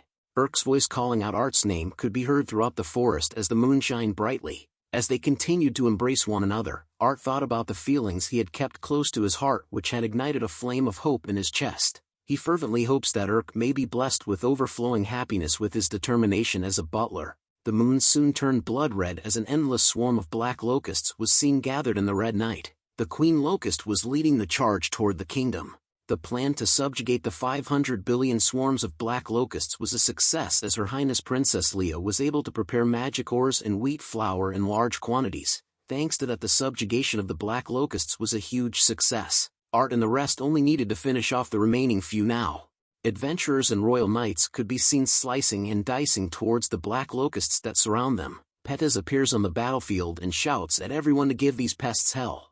An adventurer could be seen lighting a fire in the midst of the battle, giving off a huge smoke. Urk tells Ramon that the smoke signal had started, which prompts him to state that the battle against the black locusts had begun. He thinks deeply and states that it is all up to you now, which refers to Art, as he is seen hiding in the bushes watching the battle unfold. He sees the numbers of black locusts slowly disappear and realized that the troops had succeeded in diving their numbers, and that all he needed to do was to attack the Queen Locust. Art thought about his plan, and that even if he tried to break through with magic, he would still be stopped by the wall of black locusts, making sure that the ambush would fail. He thinks of everyone that had helped him so far and wished that those people were here supporting him, but Art brushes that thought away as he needed to do something about this by himself. He shouts out that he needed to do this myself. The Queen Locust finally reveals herself with a smile on her face. Pettis shouts out that it must be kidding, as Art and Urk were shocked to see the Queen Locust, who was rank S, finally revealing herself. A ring of light soon appears around the Queen Locust, which Ramon spots and immediately shouts to everyone to get down as a bright light emerges from her body. The bright light came out in a massive wave, causing destruction all around to happen. A large explosion similar to an atomic bomb being set off was seen. The nearby forest, mountains and castles were seen being easily blown away into pieces as the explosion reaches for them. Once the explosion had settled down, nothing was left as the Queen Locust stood alone in the midst of a barren land. The adventurers near Pettis shouted at him if he was okay, while Pettis slowly stood up and called the Queen Locust a bastard. The royal knights asked the commander Marcos if he was fine, to which he agrees. Ramon yells out if everyone was alright. Urk tells him that she was fine, but Tet was wounded when he protected her from the blast. A nearby servant yells out to the medics to tend to the wounded. Ramon and Urk looked back to where the explosion came from and remarked about its insane power. While Urk was concerned about Art, who was seen still in one piece amongst the smoke, he curses in his mind and hopes that everyone was okay. But something up high in the skies caught his attention as the smoke slowly dissipates. It was revealed to be multiple monsters of different types, ranging from dragons to minotaurs wielding a giant axe. The dragons roar fiercely in the skies as they head toward the troops. Meanwhile, the troops could only stare in horror due to the numerous powerful monsters that were coming toward them. They shouted "Mayday! Mayday!" due to the incoming monsters. Art could only think about the incident with the giant bear and the raid back then at Firen and wonder if they were nothing more than just Queen's test runs. Art immediately grabs onto his sword, determined to save everyone with his own hands. Back at the imperial family's castle, Princess Leia is seen sitting beside her father the king along with the ministers. The king asked her about how things were looking outside. She informs him that everything was fine and that she was sure of it. The king then asks her if she would not mind singing him a song, but she was confused by his request. He then tells her that it was pathetic for a ruler to be ill and bedridden at a crucial time for his kingdom and that he was worried for everyone's welfare which was keeping him awake. Princess Leia then tells her father that he was still a child, which shocks the ministers. She then decides to sing him a song while telling him that he did not have anything to worry about, as the person who was destined to be her future spouse was out there on the battlefield. The world's strongest butler, Art, was then seen preparing for the upcoming battle with the Queen Locust as he takes a heavy step forward. Princess Leia continues to sing the song to her father the king as Art is seen dashing forward and cutting down numerous monsters, each with a single strike and a single step forward closer to the Queen Locust. He then unleashes a flurry of strikes that cuts a monster in pieces. His eyes began to glow a bright blue light as he was determined to protect those he held dear. Art then decides to take a moment, before closing his eyes, to pray, hoping that his wish would come true, as Art needed nothing else but to just see Urk again. Ramon then calls out to Urk, telling her that there was a swarm of monsters and needed her to stay alert. Urk apologizes to Ramon and explained that she was lost in thought for a moment. A heavy thumping sound could be heard in the castle, as numerous shadows of monsters appeared close to where Urk and Ramon were. The people in the castle stood up on the walls and shouted in dismay over the number of monsters that were coming toward them. But Urk appears amongst them, shouting at them to not panic and ordering her guild unit to get into formation while occupying every ballista. She orders the remaining troops to gather the debris and to load it onto the ballistae. Ramon and Tet watched Urk give out the orders with concern. The troops shouted out that the firing squad was ready, and soon the ballistae fired away at the incoming monsters to the castle. The debris landed heavily amongst the monsters. Tet commented to Urk that it was impressive that they had stopped the monsters in their tracks. Urk tells him that learning the art of war at an early age from her grandfather had proved to be advantageous. Ramon had an intense look on his face and tells Urk that it was expected of his granddaughter to have flawless commanding skills and was glad she had stayed with them in the fort, but Urk tells him that it was her wish to be here. Ramon then began to ask her if she was lying to him, which stuns Urk. She turns her head away from him, asking what he was talking about, but Ramon could read her like an open book and tells her to speak honestly without hiding anything. Urk had a sad look on her face. Ramon continues to tell her that she was a kind soul with a strong sense of justice, but that comes with a heavy burden of responsibility, even if she tried to bury her true feelings. He tells her to remember that just because she hides her own desires for the greater good, it doesn't necessarily mean it's the right thing to do, as the most important thing was to look within herself and never lie about her own feelings. Urk thought deeply about her grandfather's words. Ramon then tells her to leave the rest to Tet and him. Tet tells her to follow her heart. Urk took a moment to think deeply about their words. She thought of her wish to protect her beloved city and its people, and that to make that wish come true, she had given nothing but her all. However, she did not possess strength like veteran warriors, which was why she had chosen to be a part of the rear guards. She knew that this fight was the one that they needed to win in order to protect Firen and to protect the kingdom. Art was the core of this strategy, and she did not have the power to do it alone, but Urk still wanted to be a part of Art's strength. After all, she did not want to lie to those dear to her. She thought of all those close to her and knew that in order to protect them she needed to at least provide support.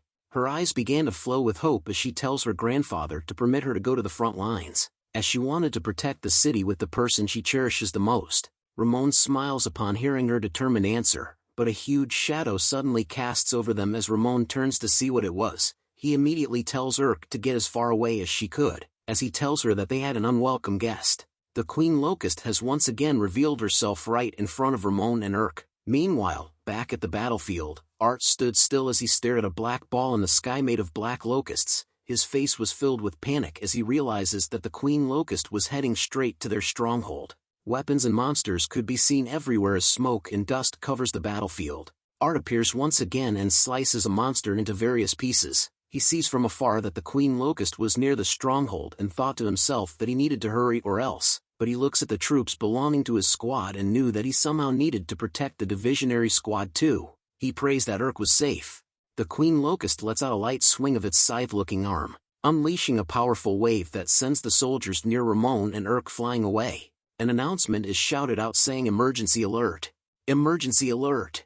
Prepare to intercept. As Urk looked frustrated at what was happening to the stronghold right in front of her, the soldiers were amazed at the strength of the Queen Locust but yell out to the others that they shouldn't move forward fearlessly. The nearby mages cast fire arrows and ice needles toward the queen locust, but she places her hands together to cast her own spell. It was revealed to be a protective bubble that surrounded her and stopped the mages' spells from landing. The mages soon realized what had happened based upon seeing that the queen locust's arms were in a praying position, which somehow managed to nullify their magic. Their options to attack were now limited since their magic would not work and it was hard for them to get close to the queen locust. But a huge explosion is seen erupting directly behind the queen locust. Urk was surprised to see this and wonders if that was another spell. Ted informs her that perhaps the Order of Knights has been wiped out, but with a smile on his face, Ramon tells them that they might not need to worry as a Metalfoot clad in armor appears. Commander Marcos of the Royal Knights had finally appeared at the stronghold. He walks towards the Queen Locust while apologizing to the people in the stronghold for his tardiness as he had experienced a slight delay. Urk sees him approaching and calls it madness, which was expected as one of the Royal Knight commanders. Commander Marcos soon faced off against the Queen Locust in an intense staring contest, stating out loud that the calamity that threatens their kingdom shall be vanquished. Commander Marcos soon unleashes a mighty swing of his heavy sword toward the Queen Locust just as she returns a powerful strike of her own toward Marcos. The collision of their attacks formed a massive explosive as debris and smoke covered the entire area, even causing Urk to cover her face while she was in the stronghold. Urk stares into the huge dust cloud to figure out what the shadow was.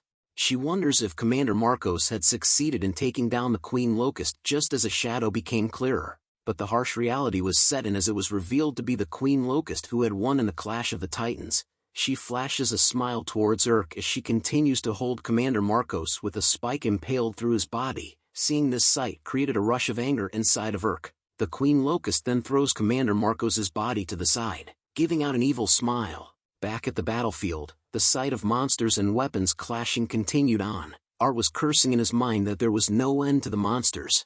His face was filled with fatigue as he thought about what would happen if he were to stray too far from the diversionary squad, making them in danger.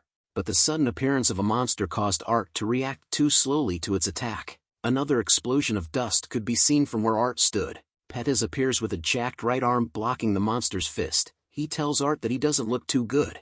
Another voice calls out to Art saying that it is too early to give up, which catches his attention as he turns around to see who it was. Fry had appeared on the cliffs with the cavalry unit of the Royal Knights. Art calls out to him while Fry tells him that they were sorry for being late. The Royal Knights spotted the situation on the battlefield and reported to Fry, which he informs them that it was predicted by Commander Marcos. Fry recalled the moment when Commander Marcos received the reports of the animals in the forest vanishing, and realized that it was perhaps there were still monsters lurking due to the Queen Locust's influence. He then orders that they needed to gather the Order of Knights from every location and return. Fry holds his sword close to his face after recalling Commander Marcos's orders. He orders his troops to take up arms as various weapons are shown in the air. He commands his troops that it was now time to pledge to their swords and to pierce the foul darkness with its blade. "Glory to Drad! Glory!" they yelled as they marched down from the cliffs to the battlefield, just like that scene from Lord of the Rings. A huge amount of cavalry knights were seen rushing towards the battlefield with Fry leading the charge. Monsters were easily cut down as the cavalry rode past them. Pettis smiles upon seeing this sight, and then tells Art to head over to where the Queen Locust was. But Art was hesitant to leave everyone alone on the battlefield. "Just go," Pettis said. He looks at Art and asks him if he wanted to be where Urk was, and that he wasn't going to look after a kid like Art on the battlefield. Art was stunned to hear that from Pettis, but Fry appears yelling out if they had forgotten about him. He casts a primordial magic called Frozen Tear to freeze a monster that had appeared too close beside Art. Art was surprised to see Fry. Fry tells him to not get the wrong idea as he was doing this all for the sake of his precious little sister.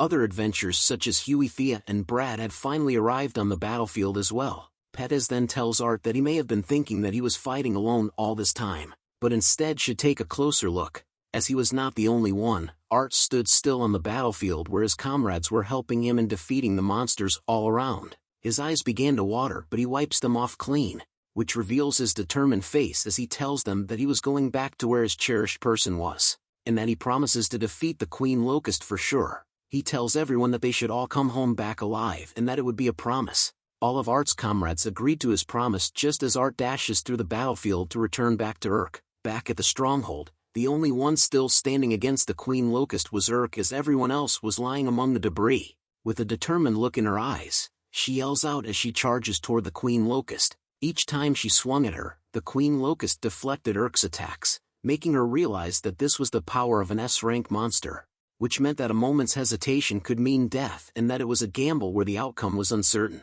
But it didn't matter to Urk as she continued to try her best to attack the Queen Locust as she had made up her mind to fight. Urk appears in the air above the Queen Locust, preparing to strike her down, knowing that she wanted to protect the kingdom in which her cherished ones lived. But the Queen Locust had still managed to deflect her attack, but Urk was never going to surrender and continued to attack. But once again the Queen Locust blocks her attack, sending her back. Urk could only curse in her mind as she knew that she could not lose. Not here. Art's smiling face was reflected in her mind, but the evil smile of the Queen Locust was revealed as she finally unleashed an attack that Urk could not block. A sword appears and manages to stop the attack of the Queen Locust. Art had managed to carry Urk to safety with one arm while defending against the Queen Locust's attack with his other arm bent backward. Art looks at Urk and tells her that he was sorry that he was late, but Urk was confused about why he was here with her. He tells her that he needed to serve as her shield as it was also part of a butler's duty. Hearing those words brought tears to Urk's eyes. But just as they were enjoying their moment together, the Queen Locust attempts to cut them down, but Art manages to put its arm into two with a single swing of his blade. Art had now become serious. He tells Urk that they should now defeat the thing together as they both prepared to have the ultimate showdown. Subscribe, like, comment and share to support the channel. Thank you for the support. As Art prepares for the boss fight, Urk tells him that they couldn't casually approach the Queen Locust as her praying arms could nullify magic. Art hears this and tells her that he will pave a way and that she needed to wait for an opening and then strike. The battle begins as Art and the Queen Locust exchange multiple blows against one another at the speed of light. Art continues to wear a calm expression on his face as he dishes out his attacks while the Queen Locust smiles happily during the fight. The Queen Locust then decides to take a big swing towards Art and Urk, but he sees this coming from a mile away. As soon as the Queen Locust unleashes her heavy attack, Art dodges it with ease as Urk makes her way towards them. With a mad look on her face, she unleashes her own powerful attack. Art and Urk had done a combination attack that manages to land onto the Queen Locust. Urk looks at Art and was amazed over the fact that he had disrupted the Queen Locust's rhythm with a feint. The Queen Locust screams out in pain and begins to rush towards the both of them at once. Art then decides to meet the Queen Locust head first and blocks her attack once again. With a calm look on his face, Art continues to block and attack the Queen Locust. Urk watches from the sidelines and thought about how they were having an equal exchange of offense and defense. She thought that there would be an opportunity for her to strike, but looking at the battle between Art and the Queen Locust was something that was beyond her comprehension. The ground around them continued to break into pieces as they met each other's attack. The Queen Locust soon decides to back off from the fight and summon her Black Locust minions to cover herself with. Seeing this reaction brings a smile to our boy, who notices that the Queen Locust had let her guard down, using his isekai battle style. Art unleashed the air-rending wave which blows away everything that the Queen Locust had summoned. Art could see that the Queen Locust had definitely felt his attack as she disappeared into the smoke, but he doesn't hesitate and rushes into the smoke headfirst as well. Upon entering the smoky area, Art feels something coming out from it which causes him to twist his body to the side. This reaction allowed him to dodge something quick that shot out from where the Queen Locust was. Urk was beside Art as he rushed in and was able to dodge the attack as well as it caused the explosion behind them. Seeing this sudden attack made Urk warn Art that the Queen Locust might still have a move up her sleeve, but the feeling of the Grim Reaper having her in its hands soon overcame Urk as she looked to where the Queen Locust was. She wore a fearful expression on her face as she wonders what that illusion was just now, but Art shouts at her to watch out as he felt that something wasn't right. Urk tries to compose herself, but she continued to tremble as she held her sword up high. She wonders what this feeling was, as it wasn't exactly cold. She soon understood that this was an instinct. It was fear. The Queen Locust finally reveals herself once more with an upgraded look. She had revealed her own version of the Uchiha clan's Sharingan as her body was covered in weird symbols. Both Art and Urk were startled to see its new form and wondered what it was. Art noted that the Queen Locust was probably unleashing its true power now. As they both brace for the upcoming fireworks show, Art tells Urk, "Here it comes." The Queen Locust had unleashed multiple beams of light which our boy still manages to dodge by bending it like Beckham. Urk could see that Art was busy with dodging the attacks which made his advantageous counterattack sealed. She knew that she needed to do something because at this rate, they would lose. With a determined look in her eye, Urk had decided on something. Art had finally been cornered by the Queen Locust as she lets out one final massive beam of light. Art could simply stare at it as he couldn't dodge it at this rate. The Queen Locust attack finally lands onto Art, which causes a massive explosion, but Art was still able to open his eyes as he was alarmed to see that Urk had blocked the attack for him. She tells him that she was going to bridge the gap between them, and that she needed Art to use her as a decoy in order to land a decisive blow on the Queen Locust. "What?" shouted Art as he couldn't believe her plan, but Urk tells him that she could also help with a determined look on her face. Seeing this side of her brings shock to Art, but he soon smiles. In the midst of the boss battle, he tells her Urk that he had one request. Bowing his head to her once again, Art tells Urk to command him to defeat the Queen Locust. Urk was too stunned to speak for a moment. I mean, who would say this in the middle of the boss fight? Art wanted it like the time when they had first met, and when he had felt conflicted at the ball. He tells Urk that her words have always transformed him. "Your words give me courage. There's nothing more to it. It's all because they are from you, Urk." Art then moves in with his Riz move and hugs Urk, begging her to command him as he didn't want her to get hurt. Urk herself began to recall the past moments where she had given orders to Art.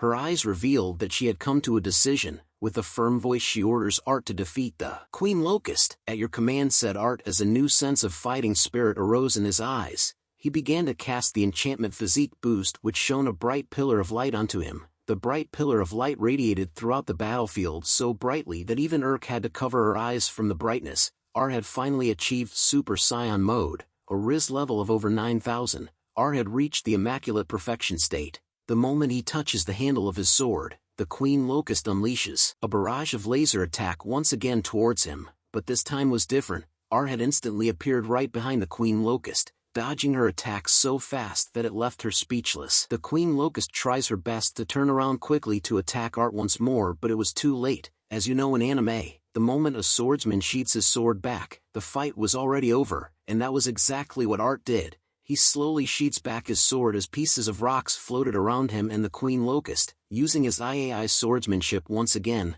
Art had managed to slice the Queen Locust and everything else into half. The technique he used was the Zenith Blade, single word, cleave. All that remained behind where Art kneeled was a deep gash into the ground. The Queen Locust had been defeated in a single blow by our boy. As soon as it was all clear, Urk appears and shouted that they had won. The sun shined bright enough to make her cover her eyes as she searches for Art.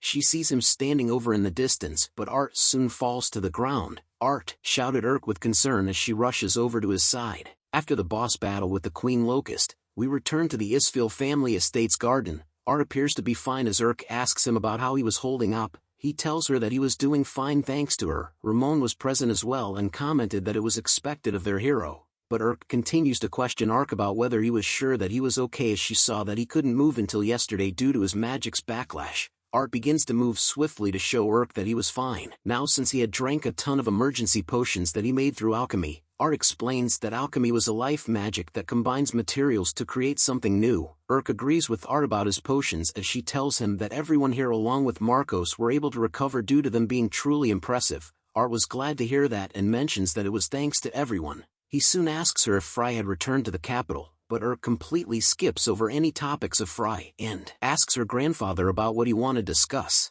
The scene then changes to show that Princess Leia had arrived at the estate and had brought along tons of servants along with tons of goodies. "Look at that money flex, a grant of nobility," shouted Urk as she asks Princess Leia about what it meant. She explains to them that since Art had slain an S-rank monster and saved the kingdom, it was a reasonable reward, but she was upset over the fact that it was only a baronetcy as she wanted the kingdom to give Art at least a viscountcy. She noted that it was shameful, but her father had scolded her about the gold ingot incident. Urk agrees with her father and reminded Princess Leia that she needed to reflect on her actions a bit. Ramon cuts in to remind everyone present that it was certainly happy news. Urk looks at Art and asks him if he was okay with it as he was going to climb from a commoner to a noble. Now, Art thought about the reward and realized that it meant that he was going to be the same as Urk and Wendy. With his fist gripped tightly onto his chest, Art was glad to hear that what he did was incredible enough to warrant such a reward. Urk was happy to see and hear his response to the reward as she started to smile as well, but seeing the plate in front of her empty made her shout out in fury, "The cookies!" Urk shouted as Princess Leia tells her that they were all gone with her mouth stuffed full of the same cookies.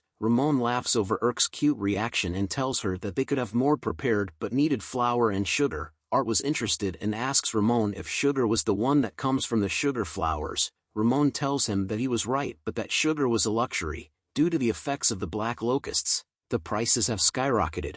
Art then suggests an idea about mass producing the sugar, but Ramon was flustered over the fact that monsters and insects were in the way, especially the insects. Art looks at him and reveals that he might have a solution to that problem. Hearing him say that causes the girls to jump from their seats as they begged Art to tell them more. He was surprised by their reactions and informs them that he would just be using alchemy. Urk immediately orders her servants to gather the sugar flower farmers. Princess Leia was impressed by her and noted that she was being swift and efficient.